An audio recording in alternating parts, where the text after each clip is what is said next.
Good morning, very good morning to all of you. நான் அசோக் பேசுறேன், senior area sales manager.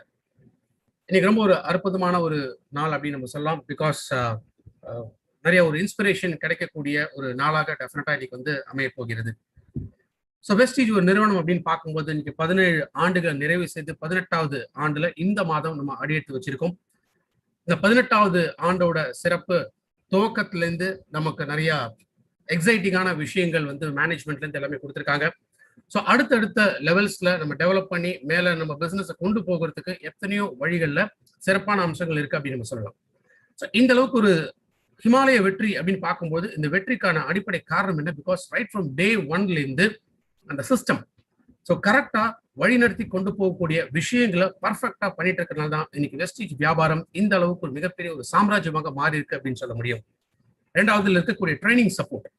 So training சப்போர்ட்ங்கிறது in fact ஆரம்ப காலகட்டத்தில் poly sir, Deepak sir இவங்களே வந்து ஃபீல்டில் இறங்கி நிறைய ட்ரைனிங் ப்ரோக்ராம்ஸ் எல்லாமே கொடுத்துருக்காங்க. ஸோ எப்படி ஒரு டீமை கொண்டு போகணும், என்னென்ன விஷயங்களை அவங்க கான்சன்ட்ரேட் பண்ணணும், இந்த மாதிரி நிறைய விஷயங்கள் நேரடியாகவே அவங்க வந்து செஞ்சுட்டு இருக்கிறாங்க. ஸோ இந்த வெற்றியோட அடிப்படையே பார்த்தீங்கன்னா ஈவன் ஒரு ஸ்மால் டிஸ்ட்ரிபியூட்டராக இருந்தாலுமே அவங்களுக்கு அந்த சர்வீசஸை பர்ஃபெக்டாக கொடுக்கக்கூடிய ஒரு நிறுவனமாக இன்னைக்கு வெஸ்டீஜ் இருக்கு அப்படின்னு சொல்ல முடியும். ஸோ வெஸ்டீஜ்ல இன்னைக்கு எத்தனையோ கோடீஸ்வரர்களை உருவாக்கியிருக்காங்க. In fact top earner mister Siddharth Singh இன்னைக்கு 1 கோடி ரூபாய்க்கு மேல ஏர்ன் பண்ணிட்டு இருக்காரு. சவுத் ஏஷியாவோட டாப்பஸ்ட் ஏர்னர் அவரும் இருக்கக்கூடியது வெஸ்டீஜ்ல தான். ஸோ வெஸ்டீஜ்ல எத்தனையோ விதமான சிறப்புகள் அப்படி இருக்குன்னு நம்ம சொல்ல முடியும். சாதனை படைத்தவங்களை அங்கீகரிக்கிறதுல கூட இன்னைக்கு ஒரு தனித்துவமான ஒரு விஷயத்த இன்னைக்கு வெஸ்டீஜ்ல நம்ம பார்க்க முடியும். ஸோ அந்த வகையில் தான் இன்னைக்கு நம்ம பார்க்கக்கூடிய இந்த மீட் த மில்லியனியர் அப்படிங்கிற இந்த ப்ரோக்ராம். வெஸ்டீஜ் வியாபாரத்தை எடுத்து அதன் மேல நம்பிக்கை வச்சு முழுமையாக திறமையாக செய்து இன்னைக்கு நிறைய கோடீஸ்வரர்கள் வெஸ்டீஜ்ல இருக்காங்க. எல்லாரும் போலதான் அவங்களுமே வெஸ்டீஜ்ல உள்ள வரும்பொழுது அந்த ஆரம்ப நிலை இந்த 5% அப்படிங்கிற இடத்துல இருந்து அவங்க வியாபாரத்தை துவங்கி இன்னைக்கு மாதம் பல லட்சங்கள் சம்பாதிச்சுட்டு இருக்காங்க. அப்ப அதற்கு பின்னாடி அவங்களோட வெற்றிகளுக்கு பின்னாடி எத்தனையோ விஷயங்கள் இருக்கு. அந்த விஷயங்கள் அவங்க பகிர்ந்துக்கிறது மூலமாக நம்மளுடைய நெட்வொர்க்ல இருக்கக்கூடிய விஷயங்களை நம்மளால சரி பண்ணிக்க முடியும். இன்ஃபேக்ட் மேற்கொண்டு வளர்ச்சி பாதைக்கு நம்மள திருப்பி வெற்றிகளை நம்மளால குவிக்க முடியும். அந்த வகையை அந்த வழியை சொல்லிக் கொடுக்கக்கூடிய ஒரு விஷயமாக இருக்கக்கூடியதான் இந்த மீட் த மில்லியனியர் அப்படிங்கிற இந்த ப்ரோக்ராம். ஸோ வெஸ்டீஜ் வியாபாரத்தை பொறுத்த வரைக்குமே நிறுவனமாக இருக்கட்டும், வெஸ்டீஜ்ல இருக்கக்கூடிய பொருட்களா இருக்கட்டும், R Vestige success plan, Atma Nirbhar success plan எதுவாக இருந்தாலுமே சரி, இன்னைக்கு இந்த டைரக்ட் செல்லிங் இண்டஸ்ட்ரியில ரொம்ப ரொம்ப யூனிக்கான ஒரு பிளான் சிஸ்டம். ஒரு ஊர்ல ஒரு வாலிபன் இருந்தான். அந்த வாலிபனுக்கு ஒரு வியாபாரம் பண்ணணும் அப்படின்னு ஒரு ஆர்வம் இருந்தது. அந்த வியாபாரம் பண்ணணும் அப்படின்னா நிறைய பணம் முதலீடு அப்படிங்கிறது தேவைப்பட்டது. ஸோ தங்கிட்ட இருக்கிறது எல்லாமே எடுத்து பார்த்தான். பட் அந்த வியாபாரத்தை துவங்குறதுக்காக அந்த முதலீடு வந்து போதுமான அளவுக்கு வந்து கையில இல்லை. அந்த நேரத்துல நிறைய பேர் கேட்டு பார்க்கறான். பட் சில பேர்னால உதவி பண்ண முடியுது, ஆனா பெரிய அளவுல வந்து உதவி பண்ண முடியல. ஸோ அந்த வியாபாரம் துவங்கறதுக்கான அளவு கூட வந்து அந்த முதலீடுங்கிறது அந்த வாலிபனுக்கு வந்து கிடைக்கல. அந்த நேரத்துல அந்த வாலிபன் யோசிக்கிறான், சில வருஷங்கள் முன்னாடி அவனுடைய தாத்தா வந்து ஒரு புத்தர் சிலையை வந்து கொடுத்திருக்காரு. அந்த புத்தர் சிலை அது வந்து ஒரு ஆன்டிக் பொருள், ஒரு பழமையான பொருள் அப்படிங்கிறதுனால டெஃபினட்டா அதுக்கு ஒரு நல்ல மதிப்பு கிடைக்கும். ஸோ அப்ப அந்த ஒரு மதிப்பு கிடைச்சது அப்படின்னா நம்ம வியாபாரத்தை துவங்குறதுக்கான ஒரு முதலீடு கிடைக்கும் அப்படின்னு நினைச்சு என்ன பண்றான், ஆன்லைன்ல அந்த புத்தரோட சிலையை வந்து போட்டோ எடுக்கிறான். ஸோ போட்டோ எடுத்துட்டு அது நிறைய மீடியால எல்லாமே போட்டுட்டு அந்த சிலைக்கு வந்து 5 லட்சம் ரூபாய் அப்படின்னு சொல்லிட்டு அமௌண்ட் அதுல கொடுத்துருக்கான். இதை பார்த்துட்டு ஒரு 2 நாள் தொடர்ந்து நிறைய கால்ஸ் வந்துட்டே இருக்கு. ஸோ எனக்கு வேணும் எனக்கு வேணும் அப்படின்னு சொல்றாங்க. ஸோ ரைட், நேரடியாக வந்து பாருங்க அப்படின்னு சொல்லும்போது முதல்ல ஒருத்தர் வராரு. அவர் அந்த புத்தர் சிலையை பார்த்துட்டு நல்லா செக் பண்ணி பார்த்து சொல்றாரு, இதோட மதிப்பே வந்து 50,000 தான், 5 லட்சம் ரூபாய் அது கொடுக்க முடியாது அப்படிங்கிறாரு. இவன் பயங்கர டிசப்பாயிண்ட் ஆயிட்டான். நான் 5 லட்சம் ரூபாய் மதிப்பு இருக்கும் அப்படின்னு நினைக்கிறோம், முதல்ல வரக்கூடிய ஆளை வந்து 50,000 ரூபாய் தான் கொடுக்க முடியும் அப்படின்னு சொல்றாரு. ரொம்ப யோசிக்கிறான். அதே போல அடுத்து இன்னொருத்தர் வராரு, அவரும் பார்த்து சொல்றாரு, இதே 50,000 தான், அதுக்கு மேல போகாது அப்படிங்கிற. இதே மாதிரி ஒரு நாள் 2 நாள் முழுக்க நிறைய பேர் வந்து பாக்குறாங்க. ஆனா பெருசா ரேட் யாருமே வந்து சொல்லல. அந்த பையனுக்கு என்ன பண்றதுன்னு புரியல. கடைசியா ஒரு நபர் வராரு. அவர் வந்துட்டு சொல்றாரு, சரி இந்த பொருள் வந்து இந்த புத்தர் சிலை அப்படிங்கிறது இது வந்து ஒரிஜினல் ஆன்டிக் கிடையாது. இது வந்து கிரியேட் பண்ண ஒரு புத்தர் சிலை தான். அதனால இதுக்கு மார்க்கெட்ல அந்த ரேட் வந்து போகாது. பட் சின்ஸ் உன்னுடைய தேவையும் இருக்கு, அதே போல எனக்கு வந்து நிறைய இந்த பழைய பொருட்கள் வந்து கலெக்ட் பண்ணக்கூடிய ஒரு ஹாபி என்கிட்ட இருக்கு. ஸோ இந்த புத்தர் சிலை பார்க்க நல்லா இருக்கிறதுனால நான் அதை வாங்கிக்கிறேன். ஆனா 5,00,000 கொடுக்க முடியாது, 75,000 தரேன். சரி, இந்த பையன் பார்க்குறான். இது வரைக்கும் எல்லாருமே சொன்னது என்னன்னா 40,000 50,000 இந்த மாதிரி தான் வந்து எல்லாமே சொல்லிட்டு இருக்காங்க.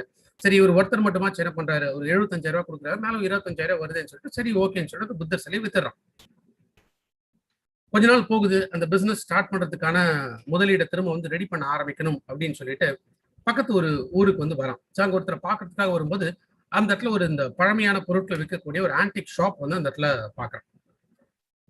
இவனுக்கு ஒரு ஆர்வம். சரி, இந்த ஆன்டிக் ஷாப் இருக்கே அப்படின்னு சொல்லிட்டு உள்ள போய் சும்மா பார்க்கலாம் அப்படின்னு உள்ள போய் நுழைஞ்ச உடனே எதிரிலேயே அவன் கண்ணில் படக்கூடியது இந்த புத்தர் சிலை. ஒரு நிமிஷம் அப்படி ஷாக் ஆகி நம்ம பார்க்கறோம். இந்த புத்தர் சிலை நம்ம கிட்ட இருந்தது மாதிரி இருக்கேன்னு சொல்லிட்டு கிட்டக்க போயிட்டு அந்த புத்தர் சிலையை எடுத்து பார்க்கறான். அதுல வந்து ஒரு மார்க் ஒன்று இருக்கு. ஏன்னா இவங்கிட்ட இருந்த புத்தர் சிலையில அந்த மார்க் வந்து அதே தான் அந்த புத்தர் சிலை அந்த இடத்துல இருக்கு. அதுக்கு கீழே ஒரு ரேட் போட்ட ஒரு கார்டு வச்சிருக்காங்க. அந்த ரேட் கார்டுலன்னா 7,00,000 ரூபாய் அப்படின்னு போட்டிருக்காங்க. இவனுக்கு என்ன பண்றதே தெரியல. பிகாஸ் 75,000 கொடுத்து வாங்கின அந்த புத்தர் சிலையை இப்ப வெளில 7,00,000 அப்படின்னு சொல்லி போட்டு வியாபாரத்துக்கு வச்சிருக்காங்க. இவன் அந்த புத்தர் சிலையை ஆராய்ச்சி பண்றதை பார்த்துட்டு இந்த கடைக்காரர் ஓடி வராரு. அவர் வந்துட்டு என்ன வேணும் அப்படிங்கும்போது, இது எங்க இருந்து வாங்குனீங்க அப்படிங்கும்போது, நான் ஒரு இடத்துல இருந்து பணம் கொடுத்து நான் அதை வாங்கினேன் அப்படிங்கிறாரு. இவன் சொல்ல, இந்த புத்தர் சிலை என்னோடது. எனக்கு வந்து 75,000 தான் இந்த புத்தர் சிலைக்கு வந்து அமௌண்ட் கொடுத்தாங்க. ஆனா நீங்க 7,00,000 சொல்லிட்டு போட்டு இது வியாபாரம் பண்றீங்க, என்னை ஏமாத்துறீங்க அப்படிங்கும்போது அந்த கடைக்காரர் சொல்றாரு, தம்பி நீ ஏமாந்துட்ட, நீ ஏமாந்துட்ட. ஏன்னா ஒரு பொருள், அந்த பொருளுக்கு வந்து கரெக்டான மதிப்பு என்னன்னு தெரியாம நிறைய பேர் வந்து சொல்லும் பொழுது நீ ஏமாந்துருக்க. அப்ப என்னெல்லாம் நடந்ததுன்னு சொல்லிட்டு அந்த கதையை அவர் கேட்கிறாரு. கேட்டுட்டு வந்து அவர் சொல்றாரு, இது வந்து ஒரு ஒரு கூட்டமே இந்த மாதிரி இருக்கு. நீங்க ஆன்லைன்ல இதுல எல்லாத்துலயுமே வந்து பப்ளிசிட்டி பண்ணும்போது என்ன பண்றாங்க, ஒரு குரூப் வந்து இதை பாக்குது. இந்த குரூப் பார்த்துட்டு எல்லாருமே அடுத்தடுத்து வந்து ரேட்டை கம்மியா சொல்ல சொல்ல சொல்ல என்ன ஆகும், ஒருத்தருக்கு ஓ இவ்வளவுதான் அதோட மதிப்பு போல இருக்கு அப்படின்னு சொல்லி அவங்க நினைப்பாங்க. அந்த மாதிரி தான் இவங்க உன்னை ஏமாத்திருக்காங்க. அது மட்டும் இல்ல, அந்த 75,000 கொடுத்து வாங்கின நபரும் அதே கூட்டத்தை சேர்ந்த ஒரு நபர் தான். நிறைய இடத்துல இந்த மாதிரி தான் இவங்க வந்து பண்ணிட்டு இருக்காங்க அப்படிங்கும்போது அப்பதான் அந்த பையன் தான் செஞ்ச தவறு வந்து என்ன அப்படிங்கிறது புரியுது. ஒரு பொருளோட மதிப்பு என்ன அப்படிங்கிறத தெரிஞ்சுக்கும் போது அதுல நிறைய நம்ம ஸ்டடி பண்ணணும், அதாவது கத்துக்கணும், நாலேஜ் எடுத்துக்கணும். அப்ப அந்த புத்தர் சிலை இதை பல இடத்துல காமிச்சிருந்தானா அதுல இருக்கக்கூடிய பொருட்கள் என்ன மாதிரியான பொருட்கள் அதுல பயன்படுத்தியிருக்காங்க, அது அதோட ஹிஸ்டரி என்ன, இதெல்லாம் தெரிஞ்சு வச்சிருந்தானா அப்ப டெஃபினட்டா அந்த விலை இவ்வளவு கம்மியாக வந்து கொடுத்திருக்க வேண்டிய ஒரு அவசியம் ஏற்பட்டிருக்காது. ஏன்னா இன்னைக்கு டைரக்ட் செல்லிங் இண்டஸ்ட்ரியில இந்த கதையில இந்த வாலிபனுக்கு வர மாதிரி தான் இன்னைக்கு நிறைய பேருக்கு ஏற்பட்டு இருக்கு. ட்ரீம் லைவ் இன்ஸ்பயர் அப்படின்னு சொல்லுவோம். ஸோ ஒன்ஸ் நம்மளுடைய கனவு இதுதான் அப்படிங்கிறது நம்ம டிசைட் பண்ணிட்டோம் அப்படின்னா அந்த கனவை நோக்கி மட்டும்தான் நம்மளுடைய பயணம் அப்படிங்கிறது இருக்கணும். நம்ம கனவுகளை கலைக்கிறதுக்கு எத்தனையோ பேர் நம்ம சுத்தி கூட்டம் கூட்டமா வருவாங்க. இன்னைக்கு புதுசு புதுசா பைனரி கம்பெனி வருது, ட்ரைனரி கம்பெனி வருது, இந்த பிளான் இருக்கு, அந்த பிளான் இருக்கு, அப்படி இருக்கு, இப்படி இருக்குன்னு சொல்லி எத்தனையோ பேர் வருவாங்க. இவன் எத்தனையோ பேர் வெஸ்டீஜோட பிளான் சரியில்லை, வெஸ்டீஜை சம்பாதிக்க முடியாது அப்படின்னு சொல்லி எத்தனையோ பேர் நெகட்டிவ் பேசிட்டே தான் இருப்பாங்க. நம்ம சுத்தி இந்த மாதிரி எத்தனையோ விஷயங்கள் நடந்துட்டு தான் இருக்கும். ஆனா இந்த வியாபாரத்தை பொறுத்த வரைக்கும் வெஸ்டீஜ்ல ஒன்ஸ் நம்ம இணைஞ்சிட்டோம், இது நம்மளுடைய லைஃப் டைம் கேரியரை நம்ம எடுத்து செயல்படுத்த போறோம் அப்படின்னா இதுல இருக்கக்கூடிய அனைத்து விஷயங்களையும் முழுமையாக நம்ம கத்துக்கணும். நம்மளுடைய கோல் என்னங்கிறது நமக்கு தெளிவா தெரிஞ்சிருக்கணும். நம்மளுடைய ஃபோக்கஸ் எங்க நம்ம கான்சென்ட்ரேட் பண்ணுங்கிறது நமக்கு தெளிவா தெரிஞ்சிருக்கணும். நம்மளுடைய கனவுகள் என்ன, இந்த கனவுகளை அடையறதுக்கான வழிமுறைகள் என்னங்கிறது நமக்கு தெளிவா தெரிஞ்சிருக்கணும். இது எல்லாமே நமக்கு தெளிவா இருக்கணும் அப்படின்னா அதற்கு தேவையான படிப்பினை இதுவும் ரொம்ப ரொம்ப அவசியம். ஏதை நான் முக்கியமா எடுத்து சொல்லனா, பிகாஸ் இன்னைக்கு நம்மளுடைய கோடீஸ்வரர் இந்த இண்டஸ்ட்ரியில 22 ஆண்டுகள் அவருடைய அனுபவம். 22 ஆண்டுகள் அந்த இண்டஸ்ட்ரியில இருக்காருன்னா எவ்வளவு ஒரு பேஷனேட்டா இந்த இண்டஸ்ட்ரி இந்த வியாபாரத்தை வந்து ஒரு பண்றாருங்கிறத யோசிச்சு பாருங்க. வெஸ்டேஜுக்கு முன்னாடி வேற சில டைரக்ட் செல்லிங் கம்பெனில வந்து அவர் இருந்த பொழுதிலும் 1-2 கம்பெனி வந்து கம்பெனியை மூடிட்டாங்க. பட் இருந்தாலும் அவருக்கு இருந்த ஆர்வம் என்ன அப்படின்னா இதுதான் லைஃப், இதுதான் ஃபியூச்சர்.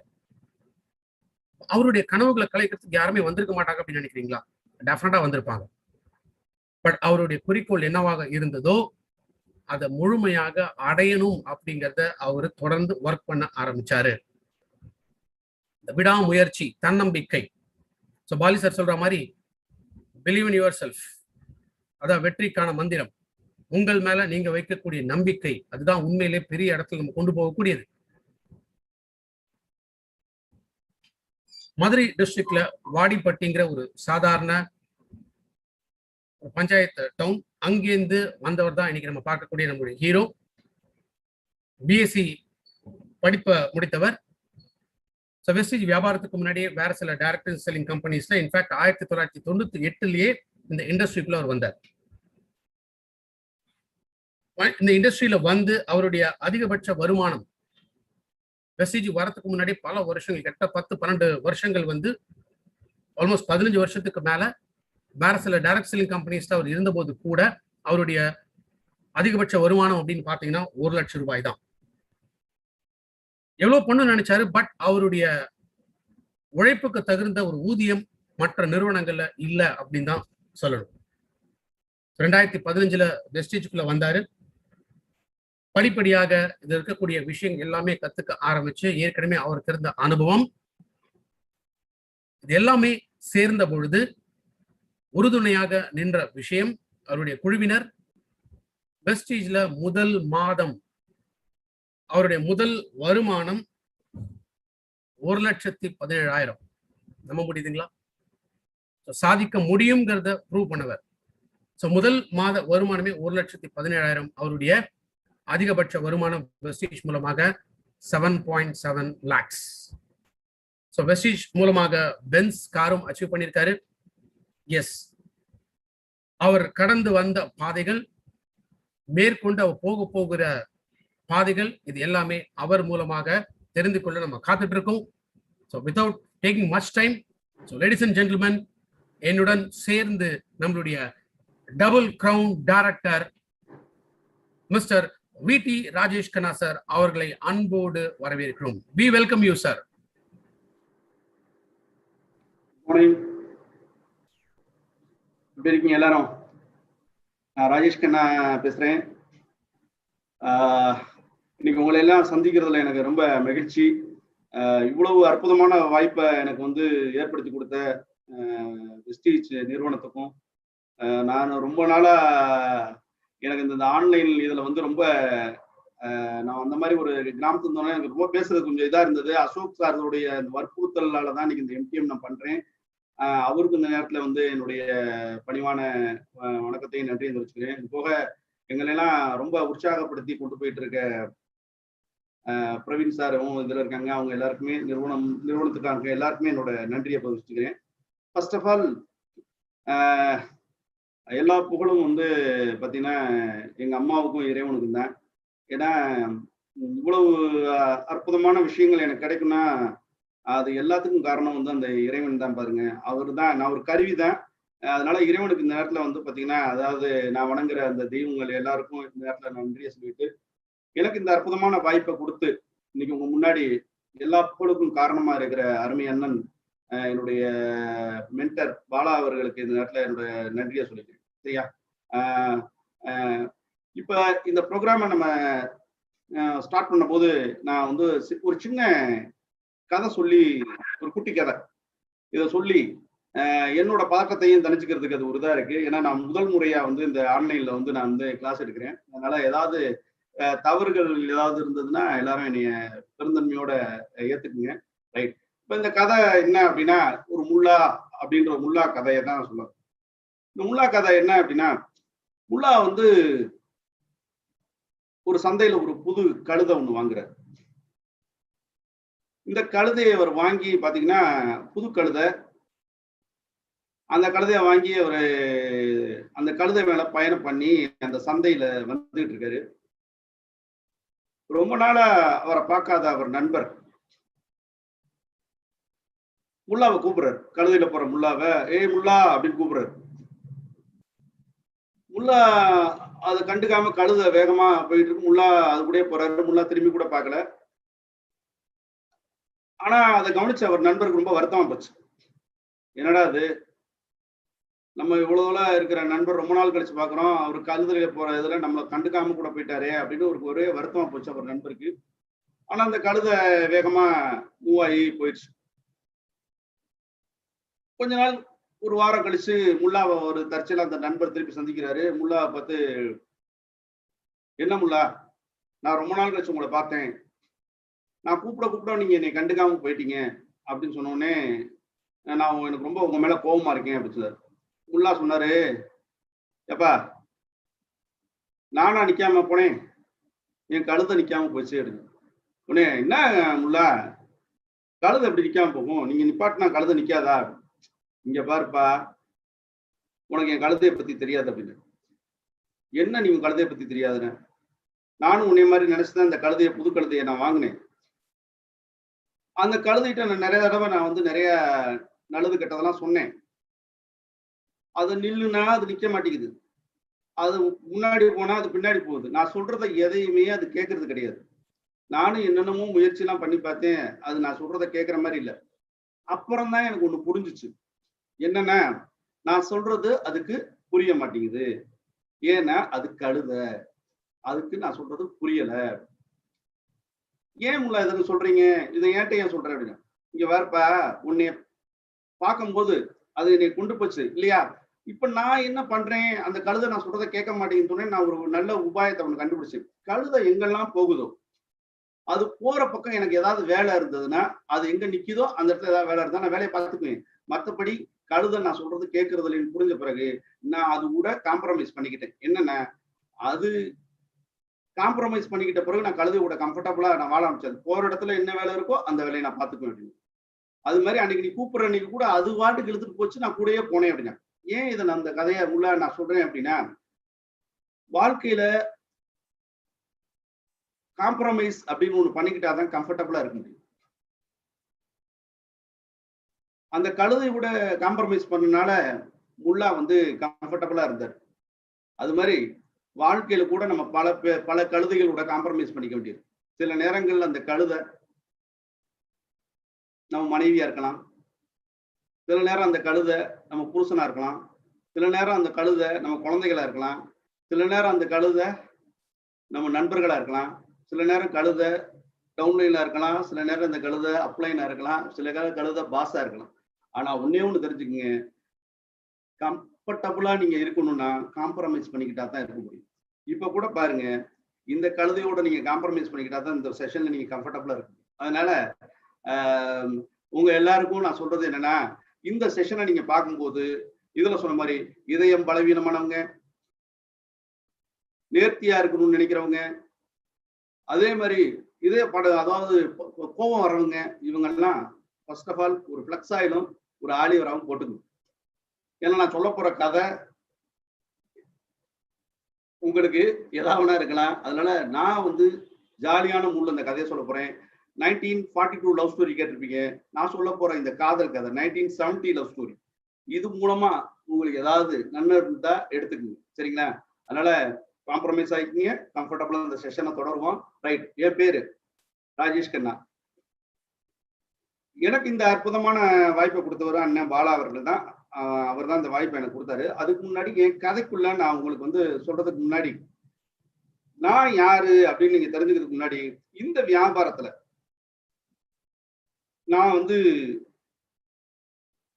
2020 எனக்கு இன்னைக்கு எந்த 50 வயசுகள் நிறைவாயிடுச்சு. இன்னைக்கு என்னுடைய மாத வருமானம் வந்து பாத்தீங்கன்னா 7,70,000 ரூபாய் வருமானத்தை நான் வந்து அடைஞ்சிருக்கேன். இதுல வந்து பாத்தீங்கன்னா டபுள் டிசிடி அப்படின்ற நிலையை நான் அடைஞ்சிருக்கேன். இது போக இந்த வியாபாரத்து மூலமா நான் அடைஞ்ச விஷயம் என்ன அப்படின்னா, ஒரு பென்ஸ் கார், கிட்டத்தட்ட ஒரு 45 லட்சம் ரூபாய் மதிப்புள்ள ஒரு பென்ஸ் காரை வந்து இந்த வியாபாரத்து மூலமா அச்சீவ் பண்ணியிருக்கேன். இது மட்டும் இல்லாம இந்த வியாபாரத்து மூலமா வந்து பாத்தீங்கன்னா, இந்த இண்டஸ்ட்ரி மூலமா வந்து பாத்தீங்கன்னா கிட்டத்தட்ட 23 ஃபாரின் ட்ரிப் இந்த இண்டஸ்ட்ரி மூலமா நான் போயிருக்கேன். நானும் என் மனைவியும் வந்து 23 நாடுகள் வந்து போயிட்டு வந்திருக்கோம். இது மட்டும் இல்ல, இந்த ஃபாரின் ட்ரிப் போனதெல்லாம் பாருங்க. இதெல்லாம் நான் போயிட்டு வந்த ஃபாரின் ட்ரிப்போட இது வந்து பார்த்தீங்கன்னா, நான் இண்டஸ்ட்ரி மூலமா நான் அடைஞ்சது. சரிங்களா? இது போக நான் வந்து இதுல வாங்கின ப்ராப்பர்ட்டீஸ் வந்து பார்த்தீங்கன்னா, இன்னைக்கு 1,50,00,000 ரூபாய் மதிப்புள்ள மதுரையில வந்து பார்த்தீங்கன்னா, இந்த ஒரு மிகப்பெரிய ஒரு ஒரு எலைட் அப்படின்னு ஒண்ணு இருக்கு. அந்த இதுல வந்து பார்த்தீங்கன்னா, ஒரு 1,50,00,000க்கு ஸ்விம்மிங் பூலோட ஒரு சென்ட்ரலைஸ்டு ஏசி வீடு வந்து வாங்கியிருக்கேன்.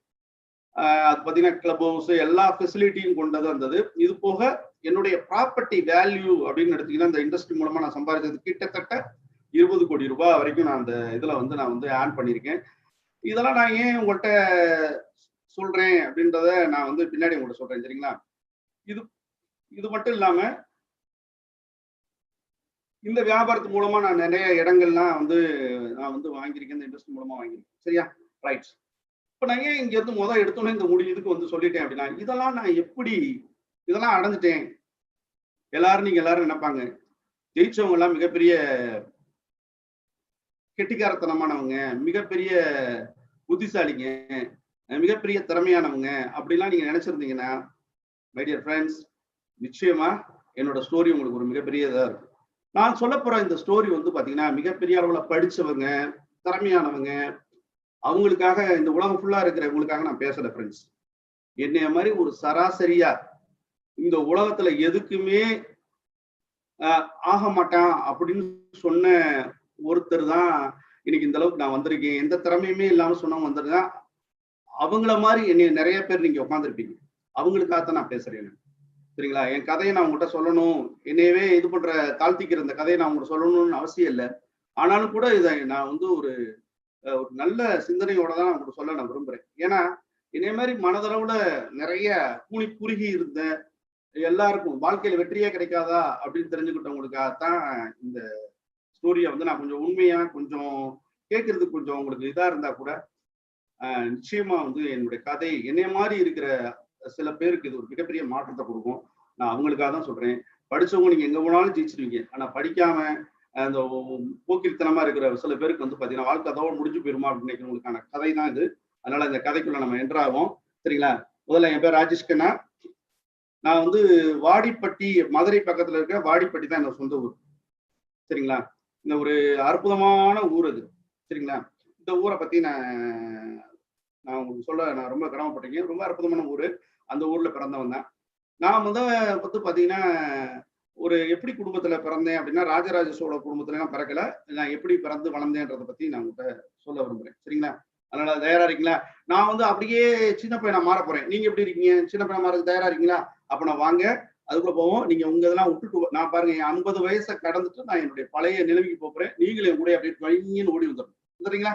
ரைட்.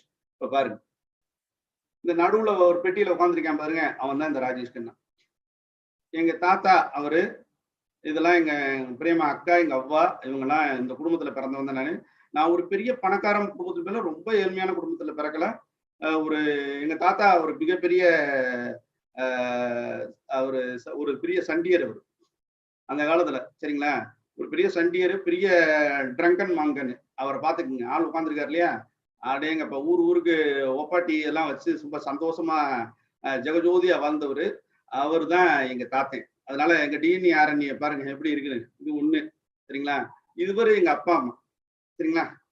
எங்க அம்மா வந்து பாத்தீங்கன்னா அவ்வளவு ஒரு அற்புதமான ஒரு நம்பிக்கை கொடுக்குற ஒரு பெண்மணி. குடும்பத்துக்காகவே சும்மா அவ்வளவு இருப்பாங்க. என்ன என் மேல நம்பிக்கையை விதைச்சுக்கிட்டே இருந்த ஒரே ஒரு பெண்மணி யாருன்னா எங்க அம்மா தான். அதனால அவ்வளவு எனக்கு எல்லாமே தெரிஞ்சதெல்லாம் எங்க அம்மா மட்டும்தான். எனக்கு அவ்வளவு இருப்பாங்க. எங்க அப்பா யாருன்னா, எங்க அப்பா இவங்க 2 பேருமே டீச்சர்ஸ் தான். ஆனா எங்க அப்பா பேர் என்னன்னா வீட்டுல ரம்மி ரங்கு. ஒரு கேரக்டர் பாத்துங்க, ஒரு ரம்மி ரங்கு. எப்ப பார்த்தாலும் வேலை வாத்தியார் வேலையை முடிச்சுட்டு வந்த உடனே சீட்டு விளையாட போயிடுவார். எது கழுத்துல கிடந்தாலும் எதுல கையில கிடந்தாலும் எல்லாத்தையும் வச்சு சீட்டு விளையாண்டு வர ஒரு கேரக்டர். ஆனா மனுஷன் நல்ல மனுஷன், தண்ணி அடிக்கிற அந்த வேலைலாம் கிடையாது. சீட்டு விளையாடுறது எங்க பார்த்தாலும் எங்கிட்டாவது சீட்டு விளையாடுவாரு, லாட்டரி டிக்கெட் வாங்குவாரு. 1970ல பிறந்த அவர் வந்து பாத்தீங்கன்னா எப்ப பார்த்தாலும் சீட்டு விளையாடு. அவரை போனோம்னா எங்க அப்பாவை கூட்டுவான்னு நான் சீட்டு விளையாடுற இடத்துல போய் தான் கூட்டு வரேன். அப்படிப்பட்ட ஒரு கேரக்டர். பிள்ளைகளை எல்லாம் அவர் வளர்த்தாரான்னு எனக்கு தெரியல. எங்க அம்மா தான் எங்களை நல்லா வளர்த்து கொண்டு வந்தாங்க. நிறைய நல்ல விஷயங்களை செஞ்சாங்க. அதனால இந்த ரம்மி ரங்கோட மகன் தான் நான். சரிங்களா? அதனால நான் எப்படி இருப்பேன்? ஆமா, இதுதான் இது ஃபர்ஸ்ட். இதுதான் பாருங்க. பறக்கும் போதே ஆளா பிறந்தோடனே ஒரு பொம்பளை வேஷம் போட்டு பார்த்துட்டாங்க. சரிங்களா? இங்க ஆரம்பிச்சது இது. பையன் ரொம்ப இதான ஆளுன்னு நம்ம கொண்டு வந்து பொம்பளை பிள்ளை வேஷம் போட்டாங்க. அதுக்கப்புறம் எனக்கு ஒரு குடும்பத்துல எனக்கு ஒரு தங்கச்சி எல்லாம் பிறந்த உடனே நம்மள மெதுவா இந்த ஊர்ல எல்லாம் எல்லாரும் சேர்ந்து சொல்லுவாங்கல்ல, பையன் கொஞ்சம் சுமார் தான் போல இருக்கு, கொஞ்சம் வெக்கப்படுவார் போல இருக்கு. நாங்க எங்கடா வெக்கப்பட்டோம், இவங்க எல்லாம் நம்மள வெக்கப்பட வச்சிருவாங்க. பொண்ணே எங்க வீட்டுல சொல்லுவாங்க, ஆமாமா என் பையன் ரொம்ப வெக்கப்படுவான், அப்படி யாராவது வந்தா வீட்டுக்குள்ள ஓடிடுவேன். அந்த அளவுக்கு நம்மள இப்படியே சொல்லி சொல்லியே டெவலப் பண்ணி நம்ம மைண்ட்ல ஒரு விதைய போட்டாங்க. எப்படி? பையன் வெக்கப்படுவார் போல இருக்கு, கொஞ்சம் சுமார் தான் போல இருக்கு, பொண்ணு கொஞ்சம் வெடுப்பு போல இருக்கு அப்படின்னு. அப்ப முதறதே தங்கச்சியை வெடுப்பானாலும் என்னை சுமாரானாலும் காமிச்சு கொண்டு வர ஆரம்பிச்சாங்க. இது என் மைண்ட்ல அப்படி மெதுவா வளர ஆரம்பிச்சு. ஆமா, நம்ம சுமார் தான் போல இருக்கு அப்படின்னு. அப்ப பாத்தீங்கன்னா நான் யாரை பார்த்தாலும் வெக்கப்படுவேன், யாரை பார்த்தாலும் இது பண்ணுவேன். ஆனா இதுல நமக்கு பாத்தீங்கன்னா எங்க அம்மாவுக்கு அப்புறம் நமக்கு மிகப்பெரிய இது பாத்தீங்கன்னா எங்க சுத்தி எல்லாம் பாத்தீங்கன்னா இங்க சுத்தி இருக்கிற எங்க சொந்தக்காரங்க எல்லாருமே நாங்க ஓரளவுக்கு சுமாரான, எங்க அப்பா அம்மா வாத்தியார் தான், ஒரு வீடு இருந்தது தவிர இருந்த சொத்துங்க எல்லாம் கிடையாது. ஆனா எங்க சுத்தி இருக்கிற எங்க சொந்தக்காரங்க எல்லாம் மிகப்பெரிய பணக்காரங்க இருந்தாங்க. என் நண்பர்கள் குடும்பத்துல எல்லாரும் மிகப்பெரிய பணக்காரங்க இருந்தாங்க. அதனால என்னன்னா எங்க போனாலும் நம்மள யாருன்னே, எங்க அப்பா வேற ஒரு அப்பாவி வேற, அந்த சீட்டுல ரம்யா, அதை தவிர அவருக்கு எந்த இதுவும் தெரியாது. எங்க அப்பாவை யாருக்குமே இந்த ஊர்ல பெருசா தெரியாது. மத்தவங்க எல்லாம் போனாங்கன்னா, நீ அவர் பையனா, நீ இவர் பையனா, நம்ம பேரை சொன்னா எங்க அப்பா பேரை சொல்றதுக்குள்ள நான் அவ்வளவு கஷ்டப்பட வேண்டியிருக்கு, யாருக்குமே தெரியாது. எல்லாம் வசதியா இருப்பாங்க. அந்த இதுல பாத்தீங்கன்னா நமக்கு ஒரு ஸ்பேஸ், ஒரு இடம், நமக்கு ஒரு ரெகக்னேஷன் பண்றதுக்கே ஒரு வாய்ப்பு இல்லாத ஒரு இது இருக்கும். அது எனக்கு உள்ள ஒரு பெரிய இதாத்தான் இருக்கும். அது ஒரு கஷ்டமா இருக்கும். அது அந்த ஃபீல் கொஞ்சம் இதாத்தான் இருக்கு. ஏன்னா ஃப்ரெண்ட்ஸ் எல்லாருமே வசதியா இருந்தனால எனக்கு அது ஒரு இதா இருக்கும். சரி நம்ம எப்படி நான் அதனால பாத்தீங்கன்னா ஓவர் கம் பண்றதுக்காக இந்த உள்ள இருக்கிற இந்த தாழ்வு மனப்பான்மை, இப்பதான் அந்த வார்த்தையெல்லாம் தெரியுது. அப்பெல்லாம் என்ன தெரியும், ஏதோ ஒண்ணு நானா ஓவர் கம் பண்ணி எதையா ஒண்ணு பண்ணிக்கிட்டே இருப்பேன், பண்ணுவேன். ஆனா அது நமக்கு அந்த நேரத்திலேயே பாத்தீங்கன்னா மிகப்பெரிய உற்சாகம் கொடுக்கறதுல யாருன்னா தலைவர் ரஜினிகாந்த். அவர் படத்தை பாக்குறது, அப்படி பில்லா பார்த்தா அப்படி பில்லா மாதிரியே ஆக்ஷன் பண்றது, அவர் என்னென்னலாம் செய்யறாங்களோ. ஆனா நான் என்னன்னா ஒரு ஒரு ஒரு கதை கேட்டேன்னா அந்த கதையில இருக்கிற மாதிரியே எல்லாருமே இருக்கணும் அப்படின்னு நினைப்பேன். நான் அப்படியே நம்ம நடந்துக்கணும். ஒரு சினிமா பார்த்தா அப்படியே இருக்கணும், ரஜினிகாந்த் பார்த்தா அப்படியே நம்ம ரஜினிகாந்த் மாதிரியே இருக்கணும் அப்படின்ற மாதிரி. அவர் ஹேர் ஸ்டைல் மாதிரிலாம் வச்சுட்டு இப்ப மண்டையே இப்படி போச்சு. ஆனா அவரு ஹேர் ஸ்டைல் மட்டும் நான் வைக்கணும்னு நினைக்கல, அவரை மாதிரியே நம்ம வரணும், அவரை மாதிரியே நம்ம இருக்கணும் அப்படின்ற ஒரு உணர்வு. இதெல்லாம் நான் சினிமாவை பார்த்து நிறைய இதை பார்த்துட்டேன். அதுக்கப்புறம் பார்த்தீங்கன்னா முதல்ல எம்ஜிஆர் படம்லாம் எங்க அப்பா பார்க்க விட மாட்டார், ஏன்னா அவர் வேற கட்சிக்கார், அதனால பார்க்க விட மாட்டாரு. அதுக்கப்புறம் பார்த்தீங்கன்னா எம்ஜிஆருடைய இதுவுமே எனக்கு என்னை நிறைய அவங்கதான் ஆரம்ப கட்டத்துல எனக்கு நிறைய நம்பிக்கைகளையும் இதையும் கொடுத்தவங்க. ஆனா எனக்கு பாத்தீங்கன்னா இனம் புரியாம ஒரு விஷயம் இருந்துட்டே இருந்துச்சு, எப்படியாவது இருந்தது. ஆனா இந்த மாதிரி நேரத்துல பார்த்தா எங்க அம்மா என்னை நல்லா படிக்க வச்சு 8ஆம் கிளாஸ் வரைக்கும் அப்படி சூப்பரா அவங்க சொல்றத ஒபீரியன்ட்டா அப்படியே வளர்ந்துட்டே இருந்தேன். 8ஆம் கிளாஸ் படிக்கும்போது நமக்கு கொஞ்சம் இந்த ஆம்பளத்தனம் அப்படின்னு சொல்றது முளைக்க ஆரம்பிச்சு, மீசம் முளைக்கிற மாதிரி. அதுக்கப்புறம் பாத்தீங்கன்னா அது வரைக்கும் நான் பாத்தீங்கன்னா 8th வரைக்கும் நல்லா படிச்சுக்கிட்டு இருந்த ஒரு ஸ்டூடெண்ட் நான். எங்க அம்மாவுடைய கட்டுப்பாட்டுல கரெக்டா படிச்சு நான் 8ஆம் கிளாஸ்ல குவார்டர்லியில கூட நான் ஃபர்ஸ்ட் ரேங்க் எடுத்தேன். அதுதான் என்னுடைய கடைசி படிப்போட அத்தியாயம். அதுக்கப்புறம் பாத்தீங்கன்னா நமக்கு இதெல்லாம் ஒரு மீற ஆரம்பிச்சேன். நான் எப்படி மீற ஆரம்பிச்சேன்னா, அது வரைக்கும் நான் படிக்கிறவங்க கூட சேர்ந்துக்கிட்டு இருந்தேன். நானு அதுக்கப்புறம் பாத்தீங்கன்னா ஆய் பசங்களோட சேர ஆரம்பிச்சேன். அவங்க கூட சேர்ந்தா எவ்வளவு ஜாலியா இருக்குன்றீங்க, ஐயோ அப்படி சொர்க்கத்தை காமிப்பாங்க. அவங்க கூட சேர ஆரம்பிச்சு, அவங்க கூட சேர்ந்தா ஆனா எனக்கு என்ன பயம், எங்க வீட்டுல ஃபர்ஸ்ட் ரேங்க் எடுத்துக்கணும், மார்க் கொண்டு போய் கேட்டா வைவாங்களே அப்படி. அப்பதான் என் ஃப்ரெண்டு சொன்னேன், மாப்பிள்ள அதை பத்தி கவலைப்படாது, அதுக்குதான் நம்ம ஒரு மெத்தட் வச்சிருக்கோம், எதுக்கு நீ இவ்வளவு கஷ்டப்பட்டு படிக்கிற, அதை பார்த்து எழுதுறதுக்கு அப்படின்னு சொல்லி அந்த அப்பெல்லாம் நம்ம கூட மாதிரி கூடைகளை வச்சு பார்த்து எழுதி நம்ம மார்க் எடுத்துடலாம் அப்படின்னு சொல்லி அப்படிலாம் பண்ணேன். அப்ப ஆரம்பிச்சது இந்த காப்பி அடிக்கிற இதை அதுல அதுக்கப்புறம் கொஞ்ச நாள்ல பாத்தீங்கன்னா அதுலயே எக்ஸ்பர்ட் ஆயிட்டேன். எப்படி காப்பி அடிக்கிறது, ஒரு புக்கு போடுறதுலாம் அப்படி புக்கு போடுவேன். அந்த அளவுக்கு அதுல 10th அதே மாதிரி நான் காப்பி அடிச்சுட்டு 10 மார்க் எடுத்தேன். அதுக்கப்புறம் பாத்தீங்கன்னா எங்க அப்பா அருப்புக்கோட்டை ஒரு நல்ல ஸ்கூல் இருக்கு, அங்க போய் சேர்த்துக்குவோம் அப்படின்னு சொல்லி இங்க இருந்து போய் ஒரு அருப்புக்கோட்டையில ஒரு நல்ல ஸ்கூல் போய் சேர்த்துட்டேன். சேர்த்தா அங்க போய் சேர்த்தோடனே நான் காப்பி அடிச்சுதான் 10th மார்க் எடுத்தேன். 354 மார்க் எடுத்தேன். அந்த நேரத்துல அது நல்ல மார்க் தான். சரி அடேங்கப்பா நம்ம நல்ல மார்க் எடுத்து அங்க போய் சேர்த்தா இந்த வரிசையில சொல்லுவாங்க இல்ல, எல்லாரும் மார்க் எழுதணும். என் கிளாஸ்ல 26 பேர் எல்லாரும் மார்க் சொன்னாங்க. எவ்வளோடா மார்க் அப்படின்னு ஒருத்தன் சொல்லும் போது பாத்தீங்கன்னா ஒருத்தனா எதிர்த்து சொன்னாங்க 460, 450, 430. நான் பார்த்தேன், எல்லா பேரும் நான் சரி 25 பேர் வரைக்கும் 400க்கு மேல, நான் ஒரு ஆளுக்கு 384, 26வது ஆளு. நான் அப்பயே முடிவுட்டேன். படிப்புலாம் நமக்கு சரியா வராது. பிட் அடிச்சு காப்பி அடிச்சே நம்ம 354 மார்க் எடுத்துக்கணும். இவங்க எல்லாம் படிச்சிருக்காங்க, நம்மளாம் இந்த வாழ்க்கையில முன்னேறது ஒன்றும் செய்ய முடியாதா, பேசாம நம்ம ஹாப்பியாவே வாழ்க்கையை தொடருவோம் அப்படின்ட்டு அங்கேயும் பாத்தீங்கன்னா நான் வாட்டுக்கு அப்ப வந்து பயங்கரமான நதியா ஃபேன். எல்லாரும் புக் அப்படியே ஹாஸ்டல்ல சீரியஸா படிச்சிருப்பாங்க. நான் ஒவ்வொரு புத்தகத்தோட ஒவ்வொரு பக்கத்துலயும் நதியா போட்டோ ஒட்டிட்டு அப்படியே ஒவ்வொரு நதியா, ஆஹா எவ்வளவு அழகா இருக்கு, அப்பா சூப்பர், அப்படி நதியாவுடைய வாழ்ந்துகிட்டு இருந்தேன் அப்படியா. அதனால எங்க எல்லாம் என்னை நதிக்குட்டின்னு கூப்பிடுவாங்க. எங்க அவ்வளவு தூரம் நதியா ஃபேனா இருந்து இந்த வேலையை பார்த்துட்டே இருக்கும்போது பாத்தீங்கன்னா எல்லாரும் சொன்னாங்க, டேய் 11th நீ கண்டிப்பா ஃபெயில் ஆயிருவ அப்படின்னு. ஏன்னா நான் வந்து 26வது ரேங்க் எடுத்துட்டேன், ஃபெயில் ஆயிருவேன் அப்படின்னு. எல்லாரும் குவார்டர்லி ஃபெயில், ஹாஃப்லியில ஃபெயில். நாம ஒரு இது மேட்டர் வச்சிருக்கோம்ல காப்பி அடிக்கிறது. அப்ப வேற திடீர்னு ஒரு ரூல் போட்டாங்க எங்க ஸ்கூல்ல, 20 பேர் தான் பாஸ், 6 பேரை ஃபெயில் ஆக்க போறோம். எங்க ஃப்ரெண்ட்ஸ் சொன்னாங்க, கேரண்டியா மாப்பிள்ள நீ ஃபெயில் தாண்டி அப்படின்னு. ஏய் நீங்க பாப்போம்டா அப்படின்ட்டு. ஆமாதான், இவங்க எல்லாம் வந்து படிச்சுட்டு நான் மட்டும் என்னென்னலாம் காப்பி அடிக்கிறதுக்கான ப்ரிப்பரேஷன் பண்ணி 11th வந்து பாத்தீங்கன்னா எல்லாம் எழுதுனாங்க, எல்லாம் ரிசல்ட் வந்துச்சு, 20 பேர் தான் பாஸ். எல்லாரும் நினைச்சாங்க ராஜேஷ் நீ போச்சுடி அப்படின்னாங்க. கடைசியில பாத்தீங்கன்னா நான் பாஸ் ஆயிட்டு ஒரு 6 பேர் ஃபெயில் ஆகிட்டேன். என்னடா மாப்பிள்ள நம்ம எதை நம்புறோம், நம்பிக்கை பயங்கரமான கான்பிடன்ஸ் அடிச்சு வந்துட்டேன். இந்த +2 எக்ஸாம் நடந்துச்சு. +2ல பாத்தீங்கன்னா எல்லா பேரும் சீரியஸ் அப்படிங்கன்னா அப்பயும் நம்ம வந்து ஒன்லி நதியா ஃபேன் கிளப் வச்சுட்டு நாடு ஜாலியா இருந்தது. அப்ப +2 வரும்போது பாத்தீங்கன்னா எல்லாரும் சீரியஸா இருக்காங்க. நான் அழகா +2க்கு எப்படி எல்லாம் விட்டு ப்ரிப்பேர் பண்றது, ப்ராப்பரா ப்ரிப்பேர் பண்ணி ப்ராப்பரா இது மாதிரி எழுதிட்டு. அந்த ஸ்கூல் ரொம்ப ஸ்ட்ரிக்டான ஸ்கூல், ஒரு பிட்டு எழுத முடியாது. ஆனா அதுலயும் ஐயா தான் எழுதுனேன். ஆனா இதுல என்ன பெரிய பியூட்டி அப்படின்னா, நமக்கு வந்து கடவுள் மேல பயங்கரமா 11th படிக்கும் போது நான் கடவுள் மேல பயங்கரமான நம்பிக்கை இருக்கு எனக்கு. முருகனுக்கு வந்து திருச்செந்தூர் முருகனுக்கு நான் வந்து அப்பா என்னை பாஸ் பண்ணிட்டு நான் வந்து உனக்கு வந்து கோயிலுக்கு வந்து சாமியை கொண்டு வந்துடுறேன்னு கிளீனா போய் அதுக்கு நேர்த்தி கடனை போட்டு சாமி கொண்டு வந்துட்டேன். +2 எக்ஸாமு கரெக்டா இங்கிலீஷ் ஃபுல், என் உடம்புல எங்க தொட்டாலும் விட்டுதான், அவ்வளவு விட்டு வச்சிருக்கேன். நம்ம கிளீனா எழுதிட்டு இருக்கேன். திடீர்னு பாத்தீங்கன்னா அதுக்குள்ள ஹாலுக்குள்ள வந்து ஒரு 4 ஸ்குவாடு வந்துட்டாங்க. வந்தா என்ன பண்றாங்க, பின்னாடி இருந்து செக் பண்றாங்க. செக் பண்ண எப்படி செக் பண்றாங்க அப்படின்னா, சட்டையை கழட்டு, அதை கட்டு, ட்ரவுசரை கழட்டுன்றாங்க. எனக்கு எதை கொட்டாவே கீழே ஒரு 10-20 பிட்டு கீழே விடும். போச்சுடா இன்னைக்கு ஜோலி முடிஞ்சுடா இருந்துச்சு. வரிசையா வந்து பின்னாடி இருந்து கட்ட ஒவ்வொரு ஸ்டெப்பும் ஒவ்வொரு ஆளா செக் பண்ணிக்கிட்டே வராங்க. நான் முதல் ரோல இருந்து 2வது ரோல வந்து பின்னாடி இருந்து செக் பண்றேன். உள்ள வர வர பக்கு பக்கு பக்கு பக்கு பக்குன்னு செத்தம்டா அப்படின்னு. அப்புறம் பார்த்தேன், நமக்கு இருக்கிற ஒரே பிரேயர், முருகா நான் பாதயாத்திரை வரேன், முருகா எனக்கு எப்படியாவது காப்பாத்தி விடு அப்படின்னு சொல்லி எல்லா வேற செக் பண்ணீங்க, கம்ப்ளீட்டா செக் பண்ணாங்க. ஏன்ட்ட வந்து அது வரைக்கும் அவர் செக் பண்ணிட்டு வந்த சூப்பர் ஏன்ட்ட வந்தாரு. என்னப்பா விட்டுட்டு வச்சிருக்கியான்னு. நான் அமைதியா பார்த்து இல்ல சார் அப்படின்னு. அப்படியா அப்படி அடுத்த டெஸ்ட் போயிட்டாரே. அதுக்கப்புறம் வந்து அவரையும் ஃபுல்லா தரவா செக் பண்றாரு. பாருங்க எனக்கு முருகன் எப்படிலாம் வந்தாருன்னு. முருகன் வந்து அந்த அவதாரத்துல வந்து என்னை காப்பாத்தி விட்டு நான் உடனே ஒரு பாதயாத்திரை போயிட்டு வந்தேன். நான் ஏன் இதை சொல்றேன் அப்படின்னா, ஃப்ரெண்ட்ஸ் தப்பு பண்றதுக்கே முருகன் காப்பாத்துவாரு அப்படின்னா நல்லதுக்கு நிச்சயமா காப்பாத்துவாருன்னு நான் முதல்ல புரிஞ்சுக்கிட்ட ஒரு இடம், ஒரு பிரேயரு, அதோட நம்பிக்கையோட பலம்.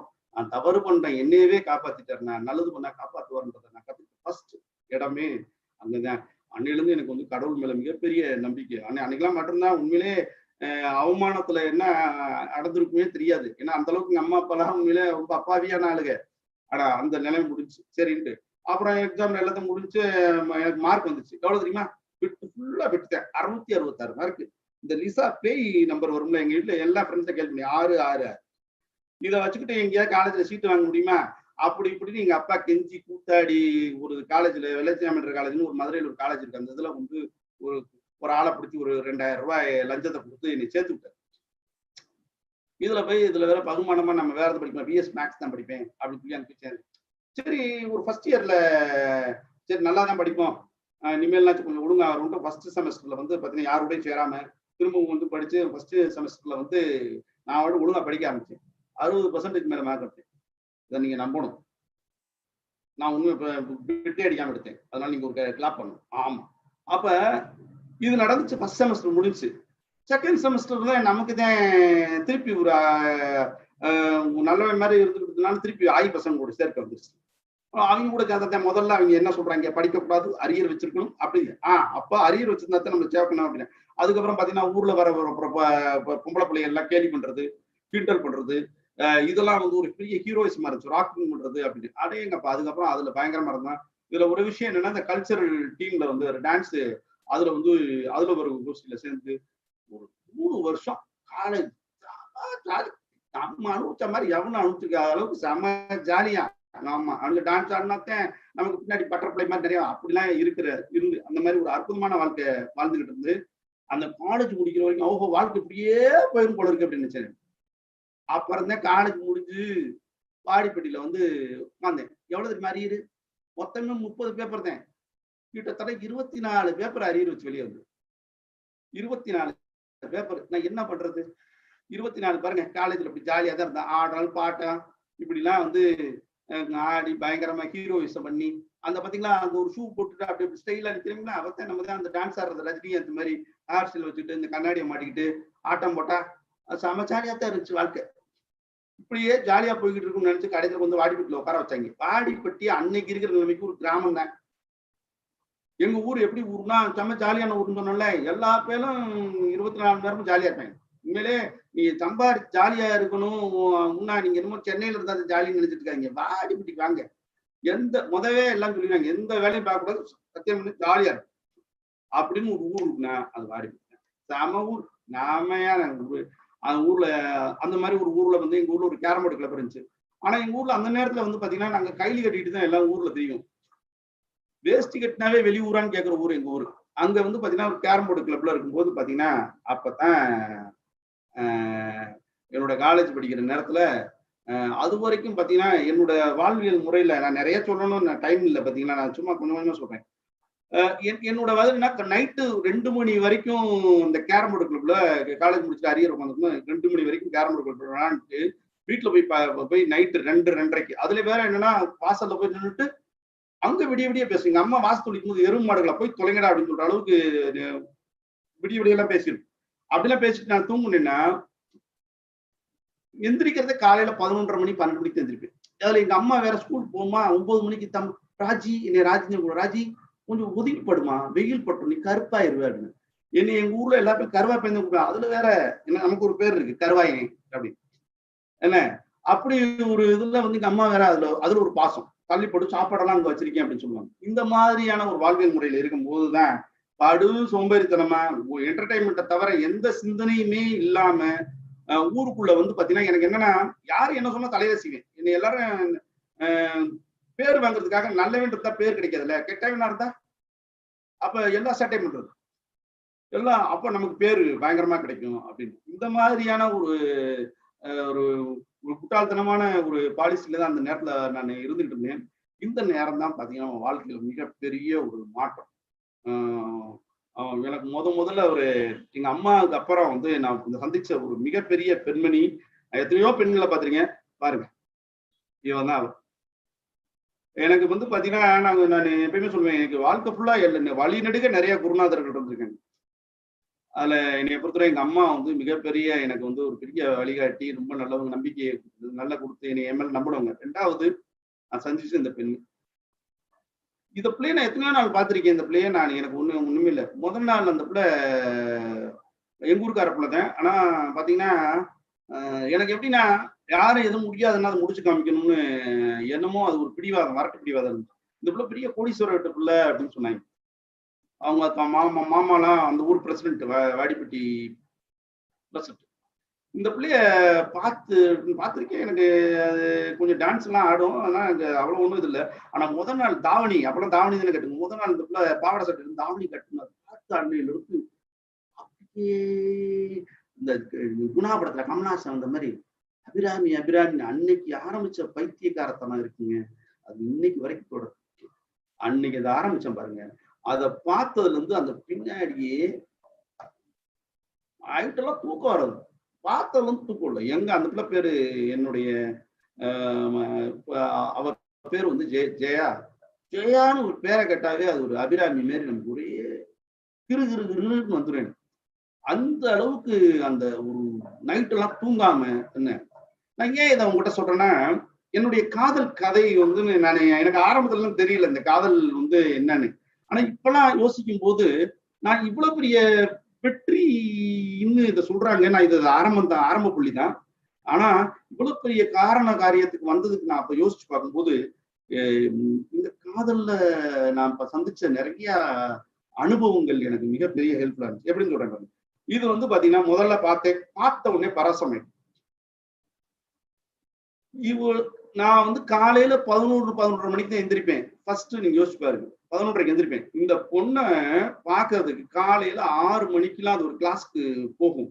நான் பாத்தீங்கன்னா 5:45க்குலாம் எந்திரிச்சு பல்லு விளக்கி மூஞ்சியை கழுவி அப்படியே ஃப்ரெஷ் ஆகி 5:45 கிளம்ப எங்க அம்மா என்ன நினைக்கும், திடீர்னு பைத்தியக்கார மாதிரி எங்க அம்மாவுக்கு ஒரு ஆச்சரியம். ஆனா நான் அப்படியே பார்க்க சைட் அடிக்க தான் போறேன்னு எங்க அம்மாவுக்கு தெரியாது. ஆனா நம்ம என்ன பண்றோம், 5:45 எந்திரிச்சு கரெக்டா போய் அந்த புள்ள முன்னாடி அப்படி ரைடு அப்படி ரொமான்ஸ் அப்படி இப்படி நிக்கிறது. இந்த வடிவேல் நிப்பாங்க அது மாதிரி இப்படி நிக்கிறது. நின்ன அது பார்க்கும் என்னடா 6 மணிக்கு. அது பார்த்தா நம்ம தான் எப்படி இந்த சுப்பிரமணிய படத்துல விரட்டுவாங்க பாரு, அதெல்லாம் நம்மளை பார்த்து எடுத்துருக்காங்க. அந்த படத்துல விரட்டுனா அங்கிட்டு போனா இங்கிட்டு வருவேன், எங்கிட்டு போனாலும் அது என் மூஞ்சிய எந்த சுத்துலையும் பார்க்கணும். அன்னைக்கு போன் கிடையாது, மொபைல் கிடையாது. அப்ப நான் என்ன பண்ணுவேன், இதை ட்ராக் பண்றதுக்கு ஒரு இது ரெடி பண்ணுவேன். ஆஹா இந்த பிள்ளை எங்க போனாலும் போடுற ஆளா அப்படின்னு. இந்த பிள்ளை எங்கெல்லாம் மூவ் ஆகுதோ அந்த இடத்துல ஆள் வச்சு அது நமக்கு கனெக்ஷன் ஆகும். அப்ப என்கிட்ட ஒரு உருப்படியா சைக்கிள் கூட கிடையாது. அவ பாருங்க எந்த அளவுக்கு எங்கிட்ட திரும்பினா நான் என்னடா மூஞ்சிலிருந்து முடிக்கின்ற மாதிரி கொண்டு வந்து 24 நிமிடம் அதே நினைப்பேன். 24 சரி அவங்க வீட்டுக்கு ஏரியால சுத்தி ஒரு 4 கிழவிகளை பழகி வச்சுட்டேன். அந்த கிழவிகளுக்கு எல்லாம் பழகி வச்சுட்டா அந்த அவங்க ஒரு கிழவி எங்க அப்பாவும் அவங்களுக்கு பெரிய எனிமி ஃபேமிலி. ஆனா அவங்க வீட்லயே நான் போய் என்ன பண்ணுவேன், பழகி அவங்க வீட்டு கிளவி மாடியில போய் உட்காந்துக்கிறேன். மாடியில போய் உட்காந்தா நைட்டு ஃபுல்லா அங்கேயே தூங்குறது. நம்ம அதை கேட்கறது நாதி கிடையாது. நைட்டு ஃபுல்லா அவங்க வீட்டுல படுக்கிறது. படுத்த அந்த மொட்டை மாடியில போய் படுத்துருங்க. படுத்துட்டு அந்த வீட்டையே பார்த்துக்கிட்டே இருப்பேங்க. நைட்டு ஃபுல்லா பார்த்துக்கிட்டே இருப்பேன். காலையில விடிய பார்த்துக்கிட்டே இருப்பேன். அந்த வீட்டையே தூங்காம கொள்ளாம அப்படியே பார்த்துக்கிட்டே இருக்கு. ஏன்னா இடையில வெளியே வந்தா அது எங்கேயாவது பார்த்தா நமக்கு காதல் வந்துடாதா? அந்த போய் காதல் வந்துச்சுன்னு நினைக்கிறீங்க? ஒண்ணும் இல்லை. என்னை பார்க்கும்போது முறைக்குது, அதை காமிக்குது, செருப்பை காமிக்குது, எல்லாத்தையும் காமிக்குது. நமக்கு நோக்கம் முக்கியம் என்ன, அது எதை விட காமி, செருப்ப காமி, விளக்கமத்த காமி, எதை காமிச்சாலும் என் காதல்ல வந்து நான் ஒரே பிடிவாதமா இருந்தேன். சரிங்களா? என்ன இப்பெல்லாம் சொல்றாங்க இல்லையா, என்னப்பான்னு இதெல்லாம் வந்து எங்க இருந்தா கத்துக்கிட்டேன், அங்கதான் கத்துக்கிட்டேன் எல்லா பாடப்படணும். ஏன் இதை நான் உங்கள்கிட்ட சொல்றேன்னா ஃப்ரெண்ட்ஸ், அங்க நான் எவ்வளவு சிரமப்பட்டேன், எவ்வளவு கஷ்டப்பட்டேன். அதுக்கப்புறம் பாத்தீங்கன்னா 3 வருஷம் வரைக்கும் பொறுமையா விடாமுயற்சியோட இன்னைக்கு சொல்றாங்க. இன்னைக்கு வந்த பிறகு நான் வெஸ்டீஜை வந்து எனக்கு பல குருவானவர் சொல்லிட்டாங்க, விடாமுயற்சியா இருக்கணும், தன்னம்பிக்கையா இருக்கணும், அவமானத்தை தாங்கிக்கணும், சகிப்புத்தன்மையோட இருக்கணும். அது பிறகு எதிர்ப்பு வந்தாலும் பாருங்க, என்னைய ஆள் வச்சு அடிச்சுக்குவாங்க அப்படின்னா ஊரே எனக்கு எதிர்த்து உங்க குடும்பத்துல நீ சம்பாதிக்க திங்க் பிக்னாங்க. பெரிய குடும்பத்துல அன்னைக்கு பண்ணேன். எதிர்ப்பு வரும்னாங்க, எதிர்ப்பை சந்திச்சேன். எத்தனை சகிப்புத்தன்மை, எத்தனை பேரை அட்ஜஸ்ட் பண்ணேன். நான் காம்ப்ரமைஸ் பாருங்க, எத்தனை கிளவியோட பண்ணிக்கிட்டேன் அப்படின்னு.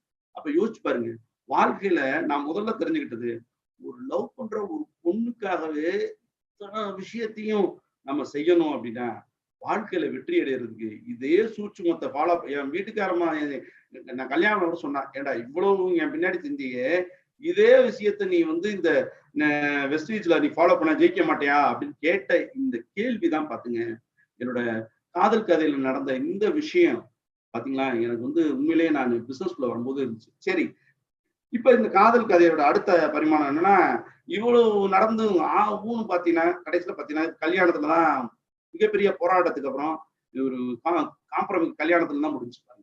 கல்யாண போட்டோ, ஆமா இது ரொம்ப லவ்வபுளா ஹனிமூன் போனப்ப நாங்க எடுத்தது பாருங்க. அவ்வளவுல அத்தனை எதிர்ப்புகள் இருந்து என்னையெல்லாம் வீட்டுக்குள்ள வச்சு கும்முன்னு கும்முனாங்க, அடிச்சாங்க, அடின்னு அடிச்சாங்க. எல்லாரும் வரையும் போறேன், அக்கா அடிக்குது, மாமா அடிக்கிறேன், சித்தப்பா அடிக்கிறேன், வரையும் போறேன்னு அடிச்சாங்க. அடி வாங்கிட்டு வந்து அடுத்த நாள் காலையில் மூஞ்சி வீங்க வீட்டுக்கு முன்னாடி வந்து நின்று அப்படி நிக்கிறது. அடிச்சா அதுக்குள்ள அடி வாங்கினதெல்லாம் தெரிஞ்சு அடி பிச்சுட்டாங்கன்னு தெரிஞ்சுன்னா அதுக்கு கேட்கும். அது பார்த்துட்டு அடிச்சுட்டாங்களா, எப்ப அடி வாங்கணுமோ அதுக்கப்புறம் லவ் பயங்கரமா அந்த பிள்ளைங்க அண்ணி அடிச்சா என்னையே அவங்க வீட்டுல அடிச்சாங்க. 2 பேருக்கு இப்ப லவ் பத்திக்கிடுச்சுடா, இவங்க அடிச்ச பிறந்தான் பத்துச்சு. அப்ப என்ன அர்த்தம், நீங்க எதையாவது ஒண்ணு நோக்கி போகும்போது அதுல அடி வாங்கும் போது உறுதியா இருந்தீங்கன்னா தான் காதலே அதுக்கப்புறம் தான் வந்துச்சு. அதுக்கப்புறம் இன்னைக்கு வரைக்கும் ஸ்ட்ராங் லவ். சரிங்களா? இந்த லவ்வுக்கு காரணம் அவங்க வாங்கின அடி, வாங்கின அவமானம், இந்த பொறுமை, அதை விடாமுயற்சி. இதெல்லாம் இன்னைக்கு இந்த வார்த்தையில சொல்றாங்கப்பா, எனக்கெல்லாம் முதல்ல தெரியாது. சரியா? ரைட். பாருங்க எங்க அம்மா, இது வந்து என்னோட வளகாப்புக்கப்பா எடுத்தது. அவ்வளோ வசதியான ஃபேமிலி தான். இன்னைக்கு வந்து நான் வசதியான ஃபேமிலி நான் கல்யாணம் பண்றப்போ அவங்க பெரிய ஃபேமிலின்னு சொன்னாங்க. இன்னைக்கெல்லாம் மிகப்பெரிய அளவுல இருக்காங்க. சரிங்களா? சரிங்களா? இதுதான் எங்களோட இது. எனக்கு 2 குழந்தைங்க. என் மூத்தவன் பையன், சின்னது குழந்தை. நான் கல்யாணம் பண்ண 2 குழந்தை பிறந்தது எடுத்த போட்டோ. இது வந்து பாத்தீங்கன்னா அருமையான பாலா அவர்கள். நாங்கெல்லாம் பாத்தீங்கன்னா நிறைய கம்பெனில இருந்தோம்னு சொன்னாரு. இப்ப நாங்க அதை பத்தி இதெல்லாம் தான் என் வாழ்க்கையில நான் வந்து படிப்பினையா இருந்தேன். நான் அந்த நேரத்துல வந்து பாத்தீங்கன்னா கல்யாணம் பண்றதுக்கு முன்னாடி வந்து என்னோட வீட்டுக்காரம்மா சொன்னாங்க, நீங்க ஏதாவது தொழில் பண்ணாதான் ஏதாவது கல்யாணம் எங்க வீட்டுல பொண்ணு கொடுப்பாங்க. உடனே நான் வந்து எங்க அப்பாட்ட இப்படின்னு அரட்டி கெஞ்சதுதான் கிடையாது, அரட்டி. அந்த ஆள் ரிட்டையர்ட் ஆகிறப்ப அந்த ஒரு 3 லட்சம் அப்புறம் வாங்கி ஒரு 10 லட்சம் லோனை வாங்கி பஜாஜ் பைக் கம்பெனின்னு ஒரு போட்டு ரோலிங் சேர் போட்டு தங்கி உட்காந்து செமையா இருந்துச்சு. ரோலிங் சேர்ல உட்காடுறது எப்படி இருக்கேன், ஒரு செமையா இருந்துச்சு. 2 வருஷம் தான் பிரிச்சு என்னது பிசினஸ் தான். நமக்கு தான் ஒண்ணுமே தெரியாது. ஒன்னே ஒண்ணுக்கு ஹெல்ப்ஃபுல்லா இருந்துச்சு அந்த பிசினஸ் பண்றது. என்னன்னா இதை நம்பியும் ஒருத்தன் பரவாயில்ல பிசினஸ் நம்ம பொண்ணு கொடுக்குறதுக்குன்னா, நிறைய பேரு பிசினஸ் பண்றதே எதுக்குன்னா பொண்ணு கொடுப்பாங்கிறதுக்காக. அதுல முதல் ஆள் நான் தான். அப்படி பண்ணிட்டு 2 வருஷத்துல இந்த கம்பெனி வந்து பாத்தீங்கன்னா என்னால நடத்த முடியாம ஏகப்பட்ட கடன் மத்தவங்களுக்கு கொடுத்து வாங்க தெரியாம நான் அந்த தொழில வந்து நஷ்டமாட்டேன். சரிங்களா? திரும்பவும் பேக் டு பெவிலியன் திருப்பி நான் வீட்டுல உட்காந்துருக்க நேரத்துல இந்த அருமை அண்ணன் வந்து அவர் எனக்கு ரொம்ப ரிலேட்டிவ். என்னோட மாமா மூலமா இவர் மாமாவுக்கு பொண்ணு கொடுத்தவர். அதனால அவர் மூலமா எனக்கு வந்து இந்த ஆப்பர்ச்சுனிட்டி வந்து கிடைச்சது. அதுக்கு முன்னாடி வந்து நான் ஒரு கம்பெனி, அமெரிக்கன் கம்பெனி வந்து ஒன்று எடுத்திருந்தேன். இந்த அமெரிக்கன் கம்பெனியில வந்து பாத்தீங்கன்னா ஃபர்ஸ்ட் என்னோட ஆப்ஷன் வந்து அந்த 98ல இந்த அமெரிக்கன் கம்பெனி எடுத்து அதுல என்னோட நண்பர் மூலமா அந்த வியாபாரத்தை நான் பண்ணேன். எனக்கு வந்து பாத்தீங்கன்னா உள்ளூர எனக்கு தெரியும் எப்படி என் காதலியை பார்த்த உடனே எனக்கு தூக்கம் வரலையோ, அதே மாதிரி பாத்தீங்கன்னா அந்த இண்டஸ்ட்ரிக்குள்ள முத வரும்போது எனக்கு தூக்கமே வரல. அவ்வளவு அருமையான திட்டம், எனக்கு பிடிச்ச ஒரு திட்டமா இருக்கேன்னு நான் அந்த திட்டத்துக்குள்ள வந்தேன். எல்லாரும் சொல்லுவாங்க அந்த அமெரிக்கன் கம்பெனி உள்ள போனோடனே உண்மையிலே அருமையான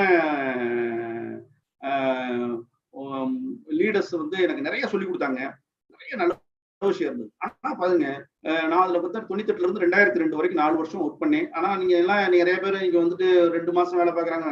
நான் 4 வருஷமா அங்க வந்து வேலை பார்த்துருக்கேன். அதுல வந்து பாத்தீங்கன்னா எப்பயுமே நான் அக்ரெசிவா பண்ணுவேன், ஃபாஸ்டா தான் அதுல குரோ ஆனேன். ஆனா பாத்தீங்கன்னா சரியான நிறைய சொல்லி கொடுத்தாங்களே, யாரும் அதை வந்து பாத்தீங்கன்னா உண்மையே நல்ல மனிதர்களும் அது நல்ல நிறுவனம் வந்து பாத்தீங்கன்னா நிறைய விலை அதிகமா இருந்ததுனால மக்களுக்கு அஃபோர்டபுளா இல்லாதனால வந்து பாத்தீங்கன்னா என்னால அதுல மிகப்பெரிய வெற்றி அடைப்புல 4 ஆண்டுகள் ஒரு 10,000 ரூபாய் காசு கூட அதுல நான் சம்பாதிக்காம வந்தேன். ஆனா நான் ரொம்ப நன்றியோட இருக்கேன். அங்க நான் கத்துக்கிட்ட எல்லா பாட படிப்புக்கும் நான் எப்பயுமே ஒரு நல்ல அனுபவத்தை எடுத்துக்குவேன். அதனால நல்ல விஷயங்கள் அங்கிருந்து நான் கத்துட்டு வந்தேன். அந்த கத்துட்டு இருக்க நேரத்துல அவங்க வீட்டுல அந்த அமெரிக்கன் கம்பெனி போய் சொல்றதுக்காக இந்த பாலானோட மச்சன் வந்து டாக்டர் சரவணன் பேரு. அவர் தான் இந்த வாய்ப்பை வந்து எனக்கு ஒரு வீட்டுல வச்சு கொடுத்தாரு. ஒரு கம்பெனி வந்திருக்கு, அது வந்து நீ எடு அப்படின்னு சொல்லிட்டு 335 ரூபா தான் என்ட்ரி அப்படின்னு சொல்லி அந்த கம்பெனி இன்னொரு இந்தியன் கம்பெனி, அது பெரிய நிறுவனம். அது அந்த நிறுவனத்துல நீங்க சேர்ந்துட்டா நம்ம பேசுறாங்க. நானும் என்னமோ நான் மனமாற்ற ஆக மாட்டேன். அவர் மாமா சொல்லி 300 பெரிய கம்பெனி, அது இந்தியாவிலே நம்பர் 1 கம்பெனிலாம் சொல்லி நான் அதுல உள்ள வந்தேன். பாத்தீங்கன்னா சும்மா சொல்லக்கூடாது, அந்த வியாபாரத்தை எடுத்து நாங்க கடன்னு வளர்ந்தோம். ஆனா பாருங்க, அங்கேயும் பெரிய அளவுல வளர்ந்தேன். ஆல் இண்டியாலே ஒரு முன்னணியான ஒரு தலைவரா நான் அதுல வளர்ற அளவுக்கு வளர்ந்தேன். இந்த இண்டஸ்ட்ரியில இண்டஸ்ட்ரி மேல அவ்வளவு நம்பிக்கை இருந்துச்சு. ஆனா நான் நிறைய புத்தகம் படிக்கும்போது சொல்லுவாங்க, நெட்வொர்க் துறையில ஈடுபடுறவங்களுக்கு நெட்வொர்க் துறையான அனுபவம் இருக்கணும் அப்படின்னு ஒண்ணு சொல்லுவாங்க பாருங்க. அந்த அனுபவம் இல்லாத அந்த நிறுவனத்துக்கு காரணம் நிறுவனத்துல இல்லாதனால, நிர்வாக திறமை இந்த இதுல இல்லாதனால, நேரடி பார்வை இல்லாதனால அந்த நிறுவனம் இழுத்து மூடப்படும் போது பாத்தீங்கன்னா நான் ஒரு பெரிய லெவல்ல இருந்து சரிஞ்சு கீழே விழுந்து. இப்ப என்னை நம்பி வந்தவங்க எல்லாம் இருக்கும்போது நான் வந்து ஒரே ஒரு விஷயம் எப்பயுமே எனக்கிட்ட ஒரு பிடிவாதம் இருக்கும். ஒரு விஷயத்த செஞ்சேன்னா, ஒருவோட பழகணும்னா அது கடைசி வரைக்கும் நான் இருக்கணும்ன்றத நான் எனக்கு காதலியில மட்டும் இல்ல, எங்கனாலும் நான் அந்த விஷயத்த நான் வந்து பிடிவாதமா இருப்பேன். ஏன்னா மிகப்பெரிய அதிசயங்கள்லாம் நம்பிக்கையிலையும் இதுலயும் தான் நடக்கணும். எனக்கு வந்து இப்பதான் அதெல்லாம் தெரிய ஆரம்பிச்சு. ஆனா அது இயற்கையிலேயே எனக்கு சுபாவமா இருந்துச்சு. அந்த நேரத்துல வந்து பாத்தீங்கன்னா திரும்பவும் இந்த வாய்ப்பை வந்து நான் பாலான வந்து இந்த வாய்ப்பை எனக்கு வந்து 2015ல வந்து திரும்பவும் எனக்கு கொடுத்தாரு. சரியா? இதை கொடுத்துதான் நாங்க எடுத்து இன்னைக்கு வந்திருக்கோம். அப்ப நான் பல படிப்பினைகளை வந்து இந்த நெட்வொர்க் துறையில வந்து கத்துக்கிட்டேன். நான் வந்து பாத்தீங்கன்னா நீங்களாம் சொல்றீங்க 1998ல இந்த வாய்ப்பை எடுக்கும்போது யாருமே என் கூட வரல. 98ல இந்த அமெரிக்கன் கம்பெனி எடுக்கும்போது யாருமே என் கூட வரமாட்டேன்ட்டாங்க. இந்த இண்டஸ்ட்ரியை நான் நம்புனேன். எல்லாரும் எதிர்த்தாங்க. வாடிப்பட்டியில எல்லாரும் எதிர்த்தாங்க. யாருமே ஒரு நண்பர்கள் ஒரு இவரு கூட எனக்கு சப்போர்ட் பண்ணல. நான் வந்து பாத்தீங்கன்னா எல்லாத்தையும் இழந்து வாடிப்பட்டியில இருந்து ஒரு ₹200 காசு இல்லாம என் மனைவியை வந்து வாடிப்பட்டியில இருந்து மதுரைக்கு கூட்டு அன்னைக்கு வந்து ஒரு சின்ன வீடு கூட என்கிட்ட கிடையாது. அந்த இடத்துல ஒரு வாடகைக்கு ஒரு ஒரு ₹1500 வாடகை கூட கொடுக்க முடியாத ஒரு சூழ்நிலையில தான் அன்னைக்கு அந்த ஊருக்கு நான் போனேன் நான். சரிங்களா? நீங்க ₹12,00,000 கடனோட நான் வந்து மதுரை போறேன். அன்னைக்கு யாரும் சப்போர்ட்டும் எனக்கு வந்து எங்க அம்மா, அப்பா கூட அந்த நேரத்துல எனக்கு வந்து எங்க அப்பாலாம் வருத்தப்பட்டாரு. அவரு சொல்றது பாவம் ₹12,00,000 இழந்து அவர் என்ன செய்வார் பாவம் ஒரு வாத்தியார். அந்த அளவுக்கு நான் கடனை வச்சுட்டு இந்த ஊரை விட்டுட்டு ஏன்னா நான் கடனை வைக்கல. என்னை நம்பி பொருள் கொடுத்தவங்க எனக்கு காசு திரும்ப கொடுக்கல.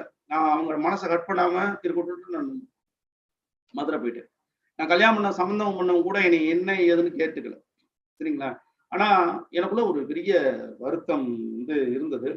நான் எப்பயுமே நன்றி சொல்லணும் அப்படின்னா எனக்கு வந்து நான் ஒரு மிகப்பெரிய போராளி. இன்னைக்கு நான் வந்து இவ்வளவுலாம் வளர்ந்துருக்கேன்னா நான் பெருசாலாம் வளரல. இங்க சொல்றாங்க நான் பெருசா இது ஒரு ஆரம்பம் தான்.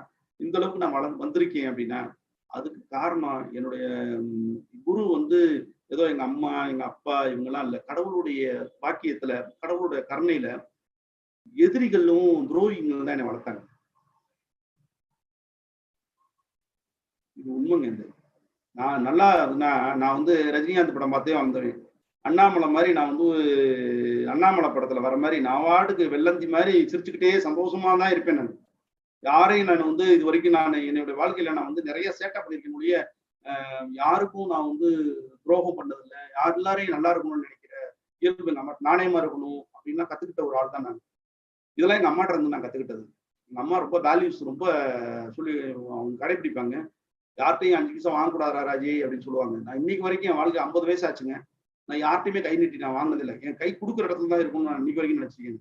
கஷ்டப்படுற நேரத்துல கூட நான் யார்ட்டையும் கை நீட்டி நான் ரொம்ப கஷ்டப்பட்டிருக்கேன். அந்த நேரத்துல கூட நான் வாங்கலாம். இதை கஷ்டம்னு நான் சொல்ல முடியாது. இதுக்கு வந்து எனக்கு எப்படின்னா இது கஷ்டம் நிறைய சொல்லுவாங்க. நான் ரொம்ப கஷ்டப்பட்டு நெட்வொர்க் பண்ணுவாங்க.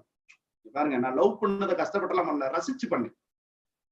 அடி வாங்கினதை ரசிச்சு வாங்கினேன். அந்த அடிக்கு பின்னாடி ஒரு பெரிய சுகம் இருந்துச்சு. அந்த ரசிப்பு தான் இந்த அளவுக்கு உயர்த்தி இருக்கு அப்படின்னா ஃப்ரெண்ட்ஸ் ஒண்ணு தெரிஞ்சுக்கங்க. நிறைய சொல்லுவாங்க நான் கஷ்டப்பட்டோம் அங்க போனவங்க.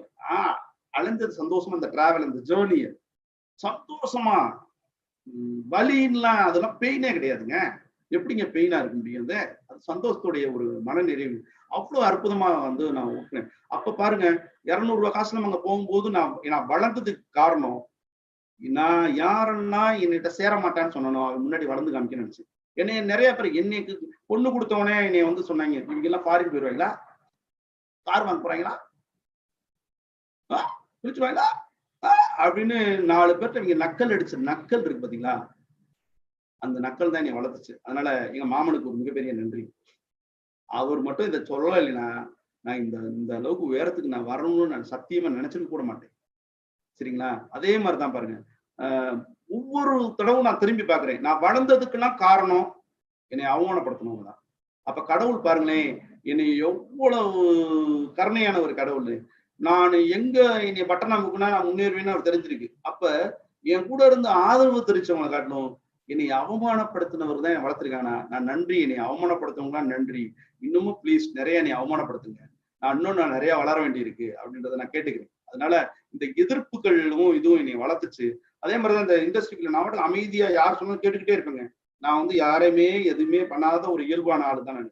அதே மாதிரிதான் அந்த 2வது இந்த கம்பெனியில இருக்கும்போது பாத்தீங்கன்னா எங்க மாமா ஒருத்தர் வாய்ப்பு கொடுத்தாரு இல்லையா, அவரு பாருங்க அவர் புண்ணியத்துல எனக்கு வந்து ஒரு பெரிய வாய்ப்பு மட்டும் கிடைச்சிருந்துச்சுங்கன்னா அவர் என்னை ஒரு மிகப்பெரிய அளவுல ஒரு அவமானப்படுத்துற மாதிரி ஒரு விஷயம். அவர் நல்லவர் தான் மனுஷன் பாவம். அந்த நேரம் பாருங்க அவர் என்ன இந்த பிசினஸ்குள்ளேயே நீ வரக்கூடாது அவெல்லாம் ஆளா அப்படின்னு கேட்கும் போதுதான் அந்த துறையில வந்து நான் வந்து ஒரு மிகப்பெரிய வளர்ச்சியை வந்ததுக்கும் எங்க அருமை மாமா டாக்டர் சரவணன் இருந்துட்டு நன்றி சொல்லிக்கிறேன். ஏன்னா அவர் தெரிஞ்செல்லாம் செய்யல. நான் அதுக்காக அவரை ஹர்ட் பண்ணலாம் சொல்லலாம். உண்மையிலேயே அவர் அன்னைக்கு சொல்லலைன்னா இன்னைக்கு வந்து உங்க முன்னாடி நான் இவ்வளவு பெருசா நிப்பேன்னு எனக்கு தெரியல. அதனால மாமா எங்க இருந்தாலும் நல்லா இருக்கணும். நிச்சயமா அவருக்கும் என்னுடைய நன்றியை நான் தெரிவிச்சுக்கிறேன். இப்ப இந்த இடத்துல வந்து பாத்தீங்கன்னா இந்த மென்டரா இருந்த பாலாண்ண மாதிரி ஒரு அருமையான மனுஷன். உண்மையிலே சொல்ல முடியாது. ரொம்ப அமைதியானவர். அவர்கிட்ட நான் நிறைய கத்துக்கிட்டது பிசினஸ் கத்துக்கிட்டேன்னா இல்லையோ நான் பிசினஸ்லாம் வந்து வேற வேற இடத்துல தான் கத்துக்கிட்டேன். ஆனா அவர்கிட்ட கத்துக்கிட்டது அந்த பொறுமை, அந்த சகிப்புத்தன்மை. உண்மையிலேயே அவர் மாதிரி நான் வந்து ரொம்ப அக்ரஸிவான ஆளு. நான் சிங்கம் மாதிரி வேட்டை கிளம்பிட்டேன்னா கடுமையாரு. ஆனா அவர் எனக்கு சொல்லிக் கொடுத்தது அந்த கிராட்டிடியூடு தான் இன்னைக்கு வரைக்கும் நான் அவர்கிட்ட அந்த நன்றி உணர்வோட தான் இன்னைக்கு வரைக்கும் நான் அவர்கிட்ட டிராவல் பண்ணிட்டு இருக்கேன். உண்மையிலேயே அருமையானவர். அவரை பொறுத்தவரை பத்திரமாத்து தங்கம் எங்களை பொறுத்தவரை. அதனால அவருடைய வழிகாட்டுதல் எங்க எல்லாருக்குமே நல்லது. அது மட்டும் இல்ல, என் கூட நிறைய பேர் இன்னைக்கு வெற்றி அடைஞ்சிருக்காங்க, வெற்றி அடையல. அதெல்லாம் பிசினஸை பொறுத்தவரை ரெண்டாவது தான். ஆனா என் கூட வந்து பாத்தீங்கன்னா நிறைய நாள் வந்து டிராவல் பண்றவங்க வந்து பாத்தீங்கன்னா இவங்க எல்லாரும் டிராவல் பண்றாங்க. இவங்க எல்லாம் பாத்தீங்கன்னா சக்சஸ்ஃபுல்லா இருக்காங்களா அப்படின்றது ரெண்டாவது பட்சம். என் கூட தொடர்ந்து பயணம் பண்றவங்க வாழ்க்கையில வந்துங்க ஜெயிக்கிறது வெற்றி தோல்வி எல்லாருக்குமே சகஜங்க. அதெல்லாம் யார் வேணா அடைஞ்சலாம், எப்ப வேணாலும் ஜெயிச்சிடலாம். அதெல்லாம் ஒரு பெரிய விஷயம் இல்லை. ஆனா என் கூட தொடர்ந்து பயணம் பண்ற இவங்களுக்கு என்னுடைய உண்மையிலேயே எனக்கு எப்படி இவங்களுக்குலாம் வந்து நான் நன்றிலாம் சொல்லி என் பிள்ளைகளுக்கே நான் நன்றி சொல்ல முடியாது, நண்பர்களுக்கு நன்றி சொல்ல முடியாது.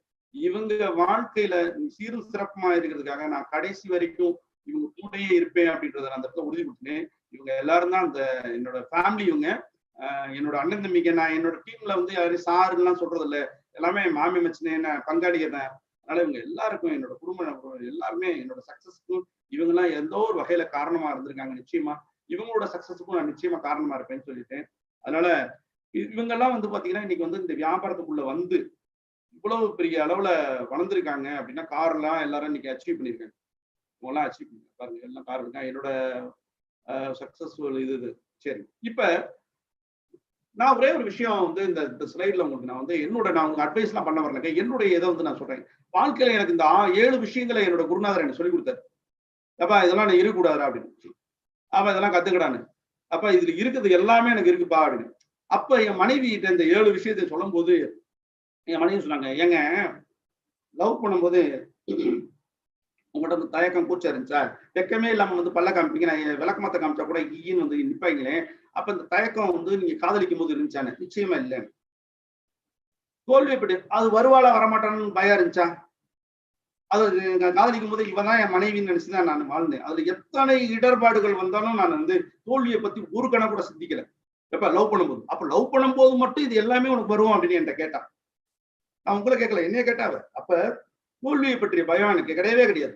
எது வந்தாலும் சமாளிப்போம் அப்படின்னு நினைச்சு பண்ணீங்கல்ல, அதே வெஸ்டீட்ல பண்ணுங்க அப்படின்னு சொல்லி. அடுத்து தாழ்வு ஐயோ எனக்கு கருவா பயன் வாங்க, எனக்கு படிக்கல, அரியர் 24 அரியர், எதுக்குமே லாயக்கு இல்ல. ஊர்ல எல்லாரும் என்ன சொல்லுவாங்க, இவெல்லாம் வந்து போக்கி பைய விஷயம் எனக்கு மனசுக்குள்ள இருந்துச்சு. ஆனா லவ் பண்ணும்போது இதெல்லாம் இருந்துச்சா? பணக்கார வீட்டு பிள்ளையா இருந்தா கூட விடக்கூடாதா? பெரிய வீட்டுலதான் அடிக்கணும் அப்படின்னு நினைச்சேன். அப்ப பாருங்க தாழ்வு மனப்பானே அங்க இல்ல. அப்ப இங்க மட்டும் ஏன் அவனுக்கு வருது அப்படின்னு. கண்டிப்பா எல்லாத்தையும் போஸ்ட் பண்ணி எல்லாத்தையுமே நீங்க செய்ய மாட்டேங்க. அதை சொன்னாலும் நான் நாளைக்கு வீட்டுல வேலை சொன்னேன், எந்த வேலை சொன்னேன், எங்க அம்மா சொன்னேன், எதுவுமே இல்லை. ஆனா லவ் பண்ணும்போது நாளைக்கு இப்பயே கிளம்பி வேணா எங்க நான் திருவண்ணாமலை வேலை உடனே கிளம்பி ஓடி போயிடும் அடுத்த செகண்ட். அப்ப லவ் பண்ணும்போது இருந்துச்சா? அப்ப ஏன் இதை வச்சிருக்கணும்? அடுத்து சோம்பேறித்தனம். நம்ம தான் தூங்கிட்டு இருக்கணும், வேலையே பார்க்க கூடாதுன்னு சத்தியம் பண்ணி வாழ்ந்துவீங்க. நாங்களா சோம்பேறித்தனம், அவ்வளவு சோம்பேறித்தனம். அப்ப லவ் பண்ணும்போது சோம்பேறித்தனம் இருந்துச்சா? வாடா சுறுசுறுப்புனா சுறுசுறுப்பு நெருப்பா தெரிஞ்சேன் நான். அப்ப அந்த விஷயம் வந்து பாத்தீங்கன்னா இதெல்லாம் ஒரு தடையா இருந்தது. தூக்கி போடுறா அப்படின்னு அவ சொன்னதுதான் எனக்கு ஒரு மூட பழக்கம். அன்னைக்கு எல்லாம் பாத்தீங்கன்னா கூட சேர்ந்தாக்க ஜாதகம் பார்த்த லவ் பண்ணி பிடிச்சது லவ் பண்ணேன். ஆனா அவ சொன்னா இதெல்லாம் தூக்கி போடுறா, உனக்கு அதை வந்து என்னடா இருக்கு, நீ வாழ்க்கையில் முன்னேறி எல்லாருடையும் பழகு எல்லாம் இருக்கு அப்படின்னா. அப்ப பிற்போக்கு சிந்தனை, எல்லாமே முடியாது, அது ஆகாதுன்னு இன்னைக்கு சொல்றாங்க. அன்னைக்கு எல்லாமே முடியும்னு நினைச்சேன். இந்த பிள்ளைய லவ் பண்ணிட்டா. ஊரே சொன்னாங்க இந்த பிள்ளைய தூக்கணும், அடிப்பேன், அடிச்சாலும் பரவாயில்ல, தூக்கும்டா, முடியும்டா அப்படின்னு நினைச்சுதான் இன்னைக்கு தூக்கி வந்தேன். அதனால இந்த 7 தடையையும் எனக்கு என் மனைவி எனக்கு எங்க குரு சொல்லும் போது இந்த 7ஐயும் எடுக்கிறதுக்கான இதை சொன்னது என்னோட குரு, என் பொண்டாட்டி தான். அப்ப அவ சொல்லி இதெல்லாம் நான் எடுத்தனாலதான் இந்த வியாபாரத்துல நான் வந்து வெற்றி அடைந்தேன். இந்த வியாபாரம்லாம் ஒண்ணும் இல்லைங்க, கடையை மாத்தி பொருள் வாங்குறது பெரிய விஷயமா? இதுல என்ன இருக்கு? உங்களுக்கு தேவை ஒரு ட்ரீம், ஒரு கனவு, அது தகன்னு எரியணும்னு சொன்னாங்க இல்லையா? அது என் பொண்டாட்டிகிட்ட பார்க்கும்போது வந்த அதே உணர்வு, அதே காதல், அதே எனக்கு வெஸ்டீஜ் மேலையும் வந்தது பாருங்க. எனக்கு பாத்தீங்கன்னா முற்பகுதியில என் மனைவியை காதலிச்சேன், பிற்பகுதியில இந்த இண்டஸ்ட்ரி, இந்த வெஸ்டீஜ், ஒவ்வொரு கணத்திலையும் பாத்தீங்கன்னா என்னுடைய ரத்தத்துல இதுல எல்லாமே 24 மணி நேரமும் நான் யோசிக்கிறது வெஸ்டீஜை பத்தி தான். சரிங்களா? எனக்கு பெரிய படிப்புள்ள மிகப்பெரிய திறமை கிடையாது, எனக்கு எதுவுமே கிடையாது. நீங்க சொல்ல போனா நான் என்ன படிச்சிருக்கேன்? எனக்கு தெரிஞ்ச இங்கிலீஷ்ல வந்து ஐ ஆம் suffering from fever, yours faithfully, இதை தவிர இங்கிலீஷ் தெரியாதுங்க. இன்னைக்கு கோட்டை போட்டா இன்னைக்கு காசு வந்துருச்சு. இன்னைக்கு நான் பாருங்க 20 கோடி ரூபாய்க்கு ப்ராப்பர்ட்டி வாங்கிக்கணும்னா இந்த இண்டஸ்ட்ரி மூலமா தான், இந்த வெஸ்டீஜ் மூலமா தான். எழுதி வச்சுக்கோங்க ஃப்ரெண்ட்ஸ், எழுதி வச்சுக்கோங்க. 2025ல உங்களுக்கு மட்டும் நான் சொல்றேன். நான் இப்ப இந்த கருத்துல நிறைய பேர் எங்க ஊருக்காரங்களும் கேட்பாங்க. அவங்களுக்கு நான் சொல்ற ஒரு கருத்து, 2025ல என்னோட இன்கம், என்னோட குழுவோட இன்கம் எப்படி இருக்கும் அப்படின்றத நான் முடிவு பண்ணிருக்கேன். எனக்கு எதை பத்தியும் தெரியாது. எப்படி காதல் மாதிரி இது எனக்கு வெறுமன ஒரு உணர்வு இருக்கு. இது உணர்வு எனக்கு இருந்துச்சு. அதேதான் இந்த கதை மூலமா நீங்க ஏதாவது கத்துக்கிட்டீங்கன்னா அது நல்ல விஷயம், கத்துக்கலைன்னா ரொம்ப நல்ல விஷயம். ஆனா எல்லாமே நல்லதுதான் பாருங்க. இதுல நான் ஒரே ஒரு விஷயத்த நான் சொல்றேன். எனக்கு பிடிவாதம், எனக்கு என்ன பிடிவாதம், நல்லதுக்கு பிடிவாதம் இருக்கணும், அவ்வளவுதான். பின்வாங்கவே வாங்காத ஒரு உணர்வு அது நிச்சயமா எனக்கு இருக்கு. நம்பிக்கை நிச்சயமா இருக்கு. நம்பிக்கை இருந்தா மலையை நகர்த்த உடனே இன்னைக்கு ஜீசஸ் சொல்றது எனக்கு தெரியும், ஆனா அன்னைக்கு தெரியாது. அதை நான் காதல்ல கடைபிடிச்சேன். வெஸ்டீஜ்ன்ற காதல்லையும் எனக்கு தெரிஞ்ச மிகப்பெரிய விஷயம் அதுதான், பின்வாங்காம நம்பிக்கையோட அடிக்கிறது. அது இன்னைக்கு நானும் நிச்சயமா செய்வேன். உங்களை அது மட்டும் இல்ல, என்னோட குழுவை எல்லாரும் பணம் சம்பாதிக்கிற ஒரு மிஷினா மட்டும் நான் மாத்தணும்னு விரும்பல. உங்களுக்கு எல்லாத்துக்கும் நல்ல குவாலிட்டி சொல்லிக் கொடுக்கணும்னு எங்க அம்மா சொல்லி கொடுத்த இந்த விஷயங்களை நான் எனக்கு சொல்லிக் கொடுத்ததை நான் சொல்லிக் கொடுத்துருக்கேன். அதனால என்னோட குழு நல்ல மனிதர்கள் கொண்ட குழுவாகவும் இருக்கும். எங்களோட குழு நிச்சயமா இருக்கும். இது எழுதி வச்சுக்கிறேன். உலக அளவுல வெஸ்டீஜ் வரும்போது அதுல ஒரு மிகப்பெரிய விஷயத்த என்னோட குழுவுல இருக்கும் ஒவ்வொருத்தரையும் நான் நிறைய வைப்பேன் அப்படின்ற மிகப்பெரிய நம்பிக்கையோட சொல்றேன். 2025ல என்னோட குழுவுல 1000 பேர்களை கார் எடுக்க வைக்கணும்ன்றது என்னோட திட்டம். இன்னைக்கு 40 பேர் வரைக்கும் கிட்டத்தட்ட எடுத்திருக்காங்க. 1000 பேர்களை கார் எடுக்க வைக்கணும்ன்ற என்னுடைய ட்ரீம். நிச்சயமா அதை செய்வேன். என்னுடைய மாத வருமானம் 5 கோடி ரூபாய்க்கு மேல இருக்கணும்னு நான் திட்டம் போட்டிருக்கேன். அன்னைக்கு மதிப்புக்கு என்னோட சொத்து மதிப்பு, நான் 20 கோடி ரூபாய் இன்னைக்கு வந்திருக்கு அப்படின்னா பிரபஞ்ச விதிலாம் இன்னைக்கு தான் தெரியுது, சீக்கிரட்லாம் இன்னைக்கு தான் தெரியுது. எங்கிட்ட இருந்தாலும் நம்ம நினைச்சா நடக்கும் அப்படின்னு. அதெல்லாம் அன்னைக்கு தெரியாது. ஆனா இன்னைக்கு சொல்றேன், இன்னைக்கு எனக்கு நல்லாவே தெரிஞ்சிருக்கு நல்லதுக்காக எதை வேணாலும் செய்ய முடியும் அப்படின்னு. நிச்சயமா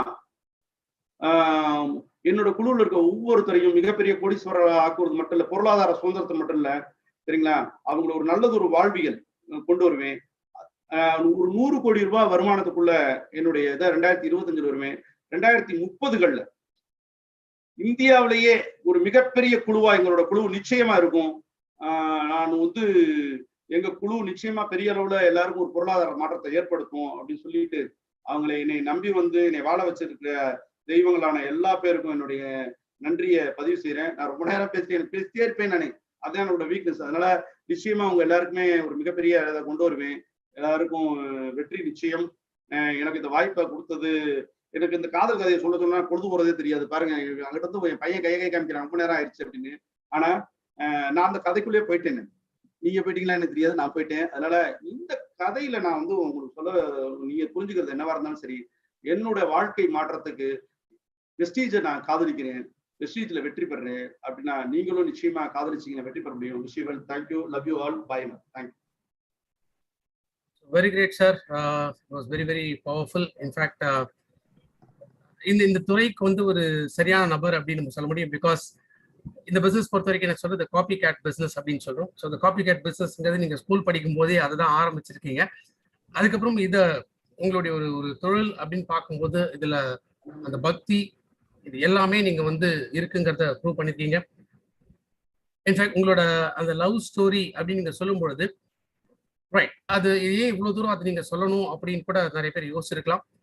பட் அதுக்கப்புறமா அந்த 7 பாயிண்ட் சொன்னீங்க பாத்தீங்களா, அந்த பிரின்சிபல்ஸ் ஆஃப் வெஸ்டீஜ், அந்த 7 ஸ்டெப்ஸ், அந்த 7 ஸ்டெப்ஸ் மாதிரி நீங்க உங்க மனைவி உங்ககிட்ட சொன்ன அந்த 7 ஸ்டெப்ஸ், அந்த 7 விஷயங்கள், அதை யோசிச்சு பார்க்கும்போது நீங்க எந்த அளவுக்கு தீவிரமாக இந்த வியாபாரத்தை நீங்க விரும்பி செய்றீங்க அப்படிங்கிறது இது தெளிவா புரியுது.